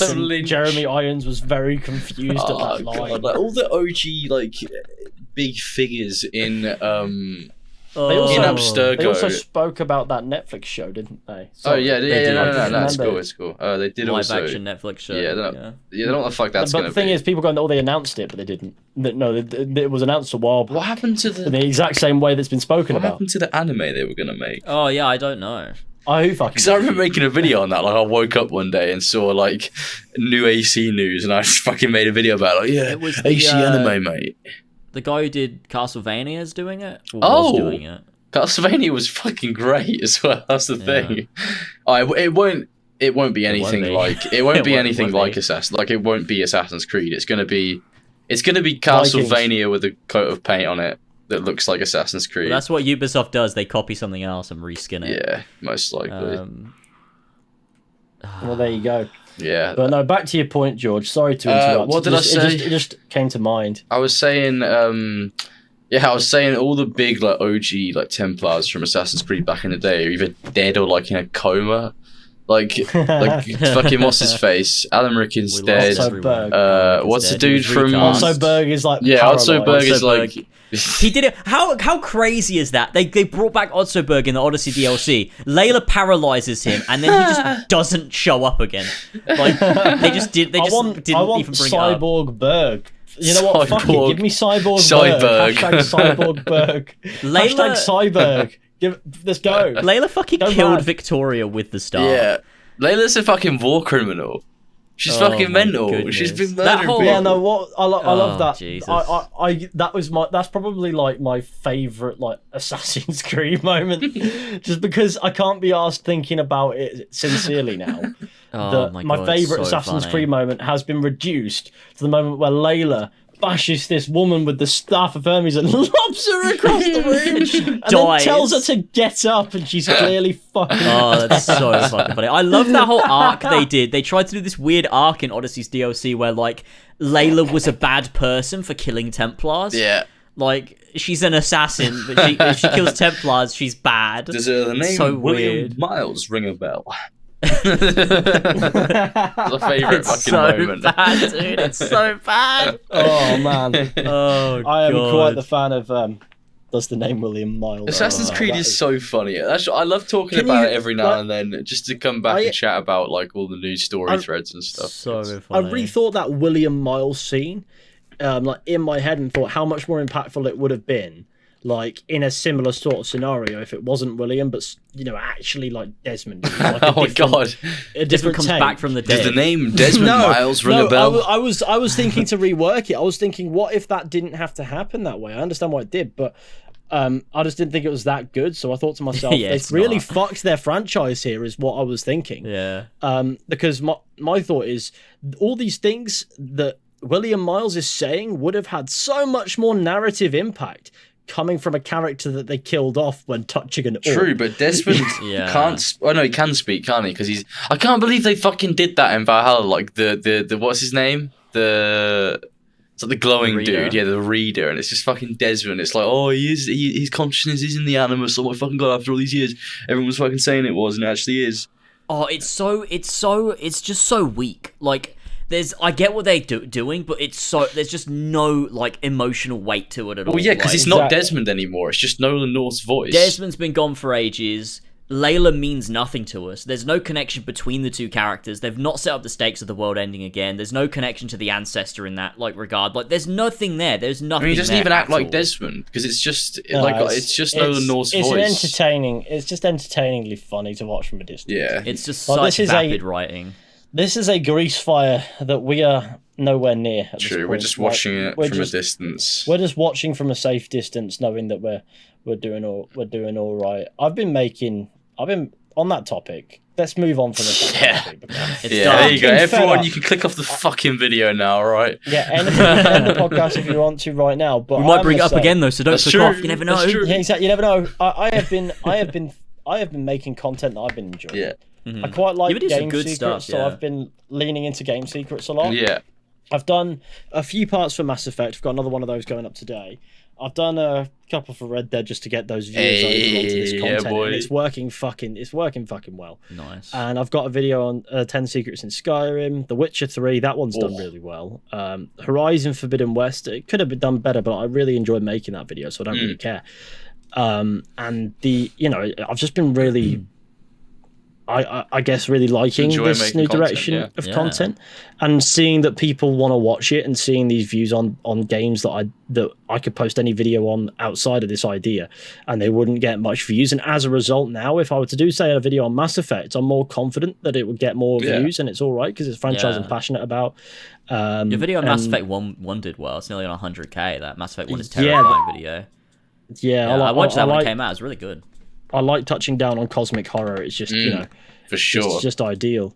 And I guess I've just been enjoying making content on something that isn't read above. Yeah, something that isn't like video game news or like a stand-up review or something like that. Yeah, no, it feels like something that people can come to my channel for, and as well. Like, these are videos that people will seek out and find and things like that. And it's just the gain in subscribers on each individual video is mad. You know, that there are people who want to watch this, and they want to watch it for these specific things. And it's just a way I can build up audiences based on different games and then branch out. So people will see a game they like and be like, oh, well, I want to see 10 secrets about that from this guy I've never watched before, and then they subscribe to you, and they're like, oh, there's more games that I like on there. That Witcher videos gave me about 100 subscribers. If I were to look at part 3 of Mass Effect Secrets, that one's gave me, I don't know, 99 it says, so yeah, about 100 again. And it's just a consistent growth that isn't putting all my eggs in one basket when it comes to really restricting myself, and it feels unrestricting as a result. And I feel like now I'm more confident I could do a video on anything. The first Mass Effect Secrets video got me 200 subscribers. Nice still getting views, and that Witcher video is still getting views. And it took a while to get going, that one. I'm hoping the Horizon video has a similar little bump. Similar little bump, and that's what I'm hoping to go with my main channel at least. Decades, on the other hand, I've got to figure out what formula is going to work best for that, but I'm experimenting with various different styles of video on that and taking my time with it now that it's monetized, because the content's there, and if it's going to strike gold, it'll strike gold. But as and when, we'll add to it slowly but surely. Yeah, exactly. Because we've already got a repertoire of like content on there that people know that they can come to that channel for, and there's always more ideas. We've got about 20 of them that we're just finding the right time to do, and finding the right circumstances to deal with. So that's just another avenue in which I'm going to be expanding my my content creation. So I've been really expanding my content creation, and it's been really, really good for me creatively, because I feel like I'm not restricted by anything. I've been downscaling my content creation. I haven't uploaded in 4 months. It's been a long time. But what are you? This is your content, because you are working on something, aren't you? My Horizon Forbidden West review, which is now 61,000 words long and 107 Holy pages. fuck. It's ridiculous. What the fuck I know. do you It's mean? ridiculous. That's the Horizon Forbidden West review movie. Yeah. That is obscene. It's ridiculous. I've been writing it my since like God. fucking April. It's ridiculous. That's You crazy. you need to finish that up. I know it's nearly done. It's It's so nearly done. I have one chapter left to write, and then it's done. That's crazy. That's double the length of my Witcher 3. Oh no! That video's gonna be 7 hours. That's gonna get like That's gonna no be- views as well. It's the next. It's the next I Mass feel Effect like to Galaxy of sometimes world though, building. length just gets views. 'Cause Like people someone's click gonna on see it a to video go, that's 7 "How?" hours and be like, "Holy shit!" Yeah. My Mass Effect Galaxy of world building video did well, and it's 5 hours Oh long. yeah, that's a banger. I like that. That's video. crazy. Yeah. That video I really loved making. I was just really enjoying it, and yeah, I wouldn't say long form content is really my thing. I like to prey on the short term attention spans of people in ways that I think that can be productive. That's just why 10 Secrets typically do well. Oh yeah, sure. But I like to test the waters with messing around in games, doing things like that. Mass Effect is terrifying. You know, maybe the occasional talking about game news if it's relevant to something that once was relevant to me. Yeah. Of course. But I don't put pressure on myself to put myself in these boxes of different sub-communities of the gaming community that are specifically tailored to individual titles. And while I think I'll naturally build that up as I go as well. With part 2s and 3s and things like that and branching out. I think there's just more room for expansion healthily in this space as a result of how I'm tackling it at the moment. Yeah, you don't want to fucking get roped into being stuck at making content on another game again. Like one singular game. Look, it's fucking hell. It's happened twice. It's fine. Well, it's easy to fall into, isn't it? Better than, No, but the thing is, if you do it, and never if you do it enough times like that, if you do that enough times, it no longer becomes a problem. True, because then you have loads of you've suddenly got an absolute pool. Yeah, that's true. Yeah, true. And so I'm bite sizing that. Obviously, my draw on my channel is my focus is on specific titles and things like that. So I'm now refining that to expand into different titles and how I can tackle that. Sometimes there'll be one-off videos, and other times I'll do several. You know, and I have that ability. Yeah. Now. You can dip into different gaming pools. I can dip into the waters and come out a new man. That is me. Oh my, it's ideal. That's the only word I can use to describe it. It's ideal standard. They call me the bit of ideal because that's all I give. I want to see how many times I can say ideal before people get fed up with me. People in the comments I go through. Can't fucking believe you keep saying fucking ideal. It's doing my nutting. I want to nut him for saying ideal again. That's ideal. Oh my god. Yeah, no. So that's been my content journey. Where are you at with that Saints Row video? Yeah, it is very out, close to being finished. It is coming out Friday, so as of when this podcast goes up, hopefully this podcast goes up when it's meant to on Wednesday, but you never really know with us. True. So Please, Josh, just sort us out. come on, Josh. If you're listening to this right now, Josh, you get this fucking done right fucking now. You're not allowed to go to bed. But the Saints Row video is coming out on the 16th of September is the plan. And it is coming together very nicely. It's about, I think the video, I'm not quite done with it, but the video is going to be about 50 minutes, I think. I did a stupid little funtage on Saints Row, and it got like 27,000 views because the thumbnail was just irresistibly fucked. It was just all the not favorable reviews, let's say. They weren't terrible in the grand scheme of terrible, but the fact that I fucked the character creation and created like a red ogre with one tooth and like some southern United States, like deep South accent, and he had a penis and boobies. I think that really added to my algorithm chances. Looks there. like one of That the makes a lot worst of games sense. ever. I can't believe both of you have played it. You disgust It me. is- Oh You mate, disgust me. somebody had to take the plunge. It is so Are you fucking so completed bad. it, James? What the fuck is Oh, wrong I completed with it. you? I completed the secret ending. I did everything. I Ugh. thoroughly finished it. It is one of the worst things I've ever Did you played. get the platinum It is- trophy? No, Oh. but I hopefully this video does well. I mean, my Saints Row retrospective has just recently hit 500,000 views, and it's still like doing well in the algorithm. GG. Like it's not doing as well as my fucking Subnautica video, but which has just absolutely gone mental. My Subnautica but, video overtook my Revelations video. Oh, good. That's I like like to kinda hear good. that. Yeah. That's true. It is actually kind of No, good to be you fair. want- Yeah. you So's want to mine. see So's videos mine as doing well. better My than Subnautica what videos you overtake want my for. Revelations video by a lot. 160,000 views more. Fucking hell. I will It's say I crazy. do look forward to doing an Assassin's Creed 1 video, but I need to Yeah. coordinate with you so it's different to what you two are Yeah. doing.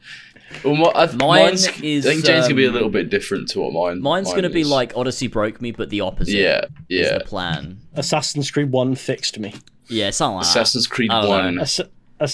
Assassin's Creed 1 unbroke me. It banged me Assassin's up. Creed. Assassin's Creed 1 bent me over the desk and Oh my fucked me. god. Assassin's Creed made me, Assassin's Creed but made not me. in the way you think. It was Hey. Juno. She made me. Assassin's Creed 1 made me.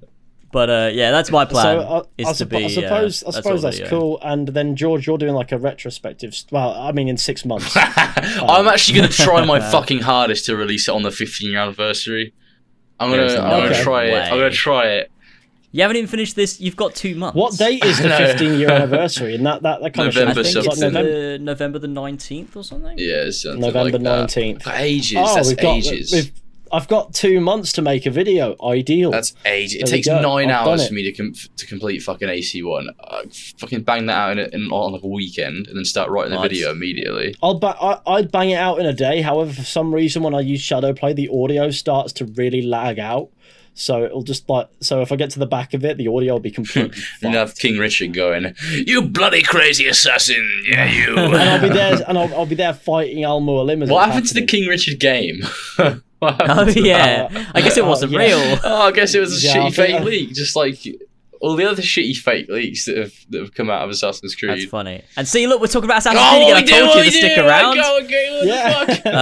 Yeah. But yeah. No. Just to quickly plug my shit, I'm doing so the Saints Row video comes out on the 16th. Yeah. Tune in. It'll be a premiere. It'll be sick. Be a good one. And then also after that, it'll be out the end of September, hopefully. Probably like the 25th.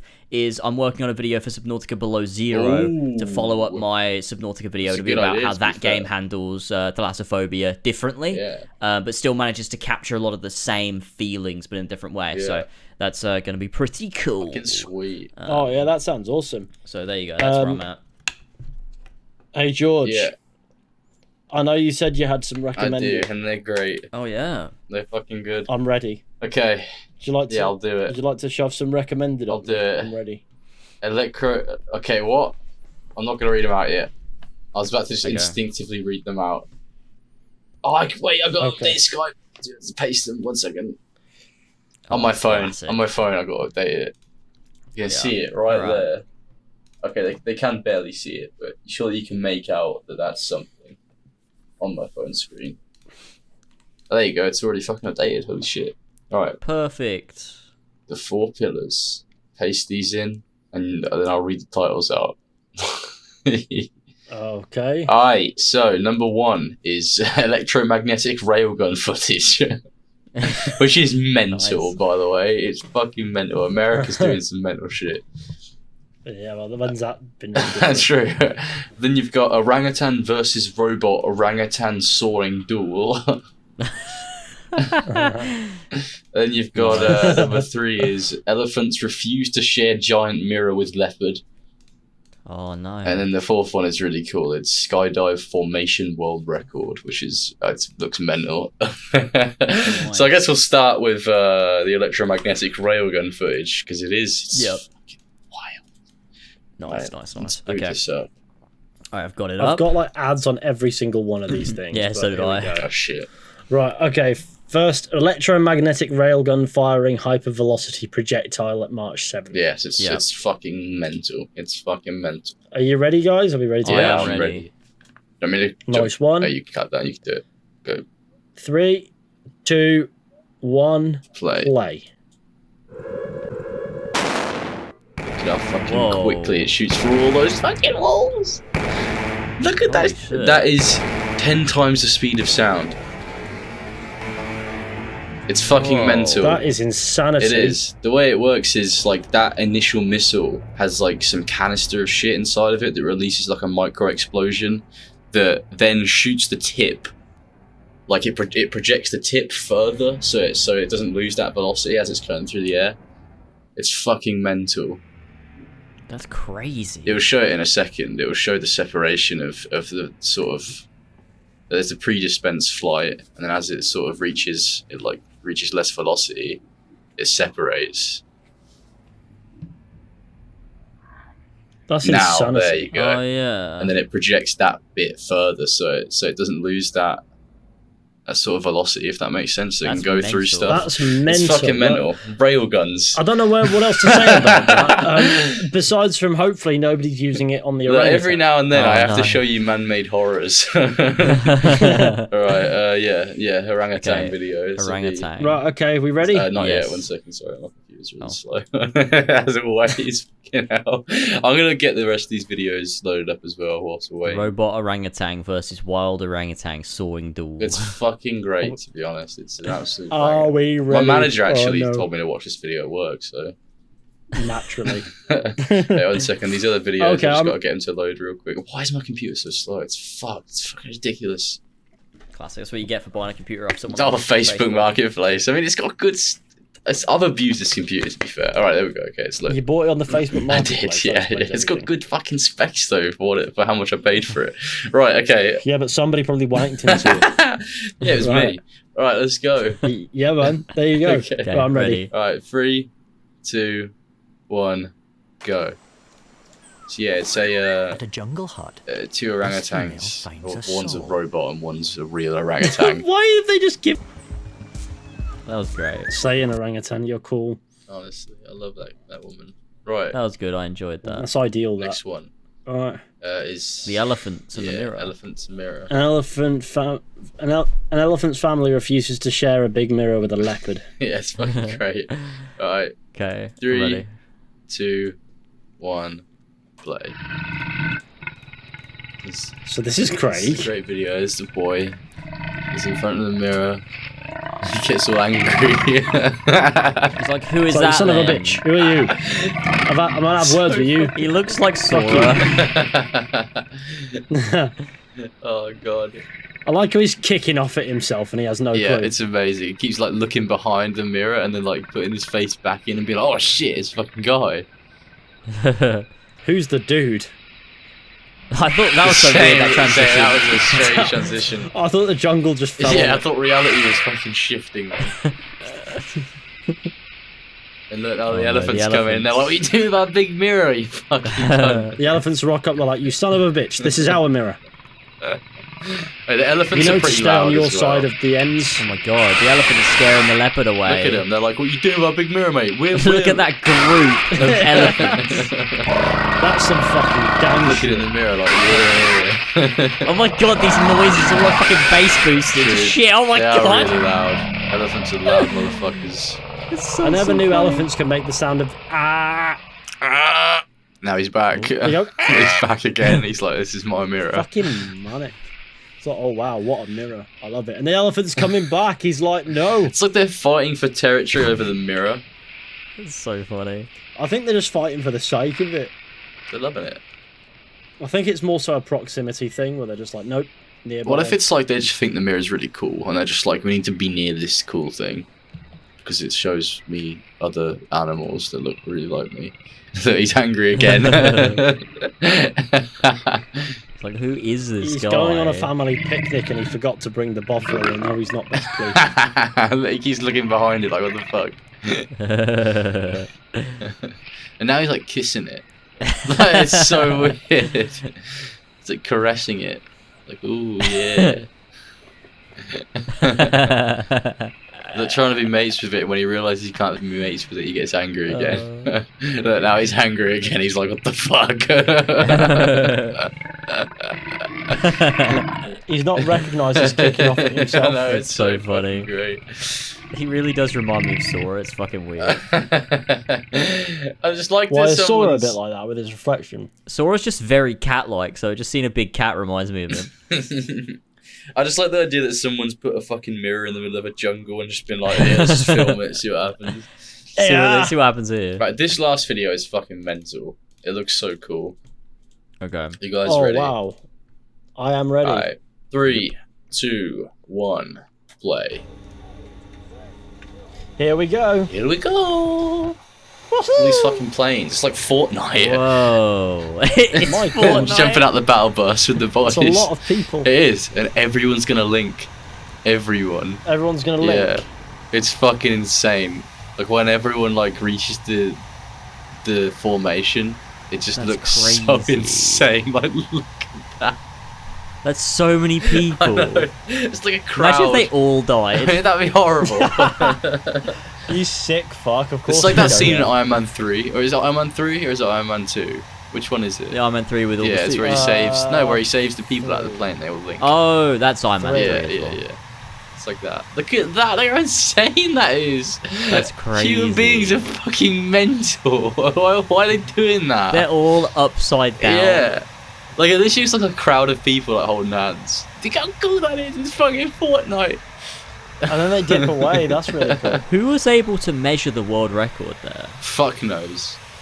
I guess they did a head count Whoa. beforehand and they were like, yeah. Thing boys. is, they're all gonna fall and land in Oh, completely that's different giving places. me vertigo right there. Yeah, they are, true. They'll have to just be like, Well- well, I'm in the field, mate. What? Wow. It's a good video. I like that one. Yeah, that's really cool. I mean, there's a lot of people jumping out of a plane. Yes, it The is. plane must have gone, fuck, now I don't have to land for a minute. Yeah, I like that video. Anyway, that's the end of George's recommended for this week. That's the end of George's Wow. recommended. We need like a bit of music that plays for George's That's recommended. true. And then never plays anywhere else. And we can use it at random times when we allude to your recommended before going nah.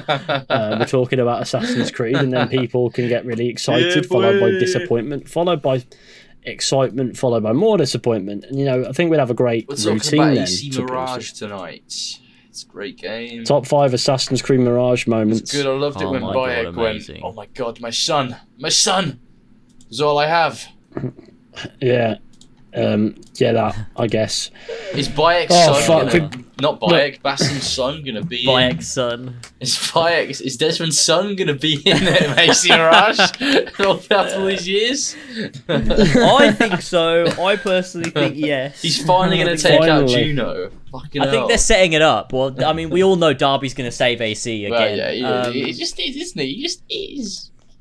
Oh, He just God, I'm is. I looking mean, he's done so it greasy before. right now. Fucking hell, the shine coming off my forehead is crazy. That's amazing. I always look greasy. I need to have a shower so Oh bad. boy, I need to have a shower too. Post-podcast shower always I got fits. a comment that I want to read to you, James, on my latest video that just dropped. Go that I think ahead. you'd enjoy. Just James, do you want me to Can you take my do a earphones collab off? with lasers where he kills you with a rock? Wait, what? I'm gonna pin that. What? Can you do a collab with lasers where he kills you with a rock? What is wrong with people? It's, so It's fucking Bayek! Bayek's left the comment! It's actual Bayek. It's Bayek Osiwa, my favourite man. I'm loving that and pinning it because I think it's funny. I don't know if it was done maliciously or what, but You do kind of lasers where he beats you with a rock. That kills him with a rock. I don't even know. yeah, kills me with a rock. Fucking hell. I don't know, but I saw that and went, that's actually amazing. Oh, man, that's funny. So James, if you download Rust, you can absolutely kill me with we a go rock. to the bit of Do stones, it. you know. Oh yeah. Like a little arena. I'll cave your head in with a tiny pebble. Oh, God. Oh no. Fucking hell. Oh Jesus Christ. Well, I mean, I think that's it. I think we've Yeah. covered Oh, we've everything. run the That's course. everything. We've done We've run the we've done a course. good 2-hour show. We have. It's longer than, we've nailed than it it. normally is. I think we've proved that we have outgrown the need for a Tyler. Yeah. And We've Well, proven next the lack of episode, need for an Australian. next episode when Tyler's back, I am definitely going to read some more dreams because I know he hates it. So I'm going to definitely Yes. save that segment. And everyone also- leave your dreams on this episode Yeah, in the everyone comments. leave your dreams in the comments. But furthermore, next episode we'll be joined by a special guest, Queen Elizabeth II when we call her at 3 a.m. Let's go. I'm gonna get the Ouija board out. I'm gonna be the king next episode. That's true. Yeah. By then. So there you go. So you could summon, right. so you can call upon the spirits, and you are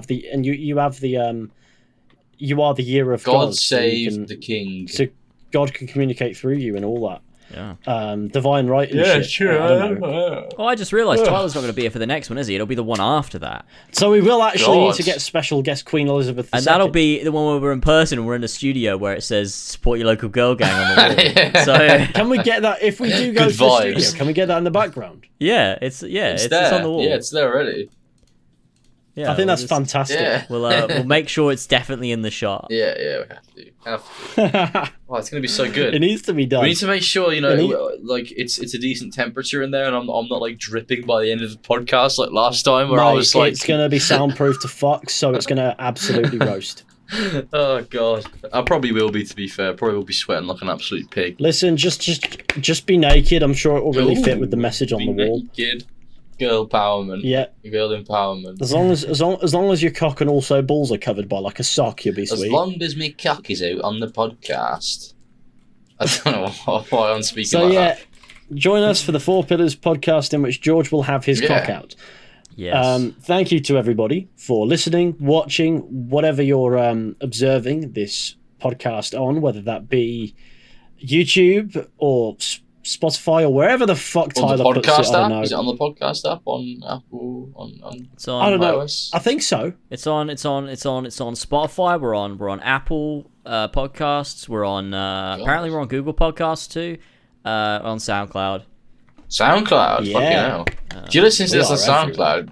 Get fucking Spotify, dude. George, I need to send you something from SoundCloud after the podcast because it has absolutely no fucking bearing on it. It's just the most amazing thing I've found. Well, Go for it, man. a mate of mine sent it my way, but yeah, no, we'll end the podcast first because That's otherwise, cool. because I need to keep people guessing as to what it actually is. But now I'm going to find you in my Facebook Messenger, and then you can open this message at your latest never convenient. I'm looking forward to it, honestly. Yeah. Right. Okay. But yeah, thanks everybody for listening. We're going to go Been a long now because episode. it's been a long episode and we've spoken simply too much about Assassin's Yeah, Creed. fucking hell. James is on the verge of committing various capital offences. Yes. George is chill as I am. ever, and I feel a sudden urge to buy a chicken burger. Ooh. So Let's go. I don't know if I'm going to do that, but it's time, it's time to go. Take care, everyone. See you later. See you soon. Thank you so much. See you Bye-bye. later, everybody. Love you Bye. all. Bye. See ya.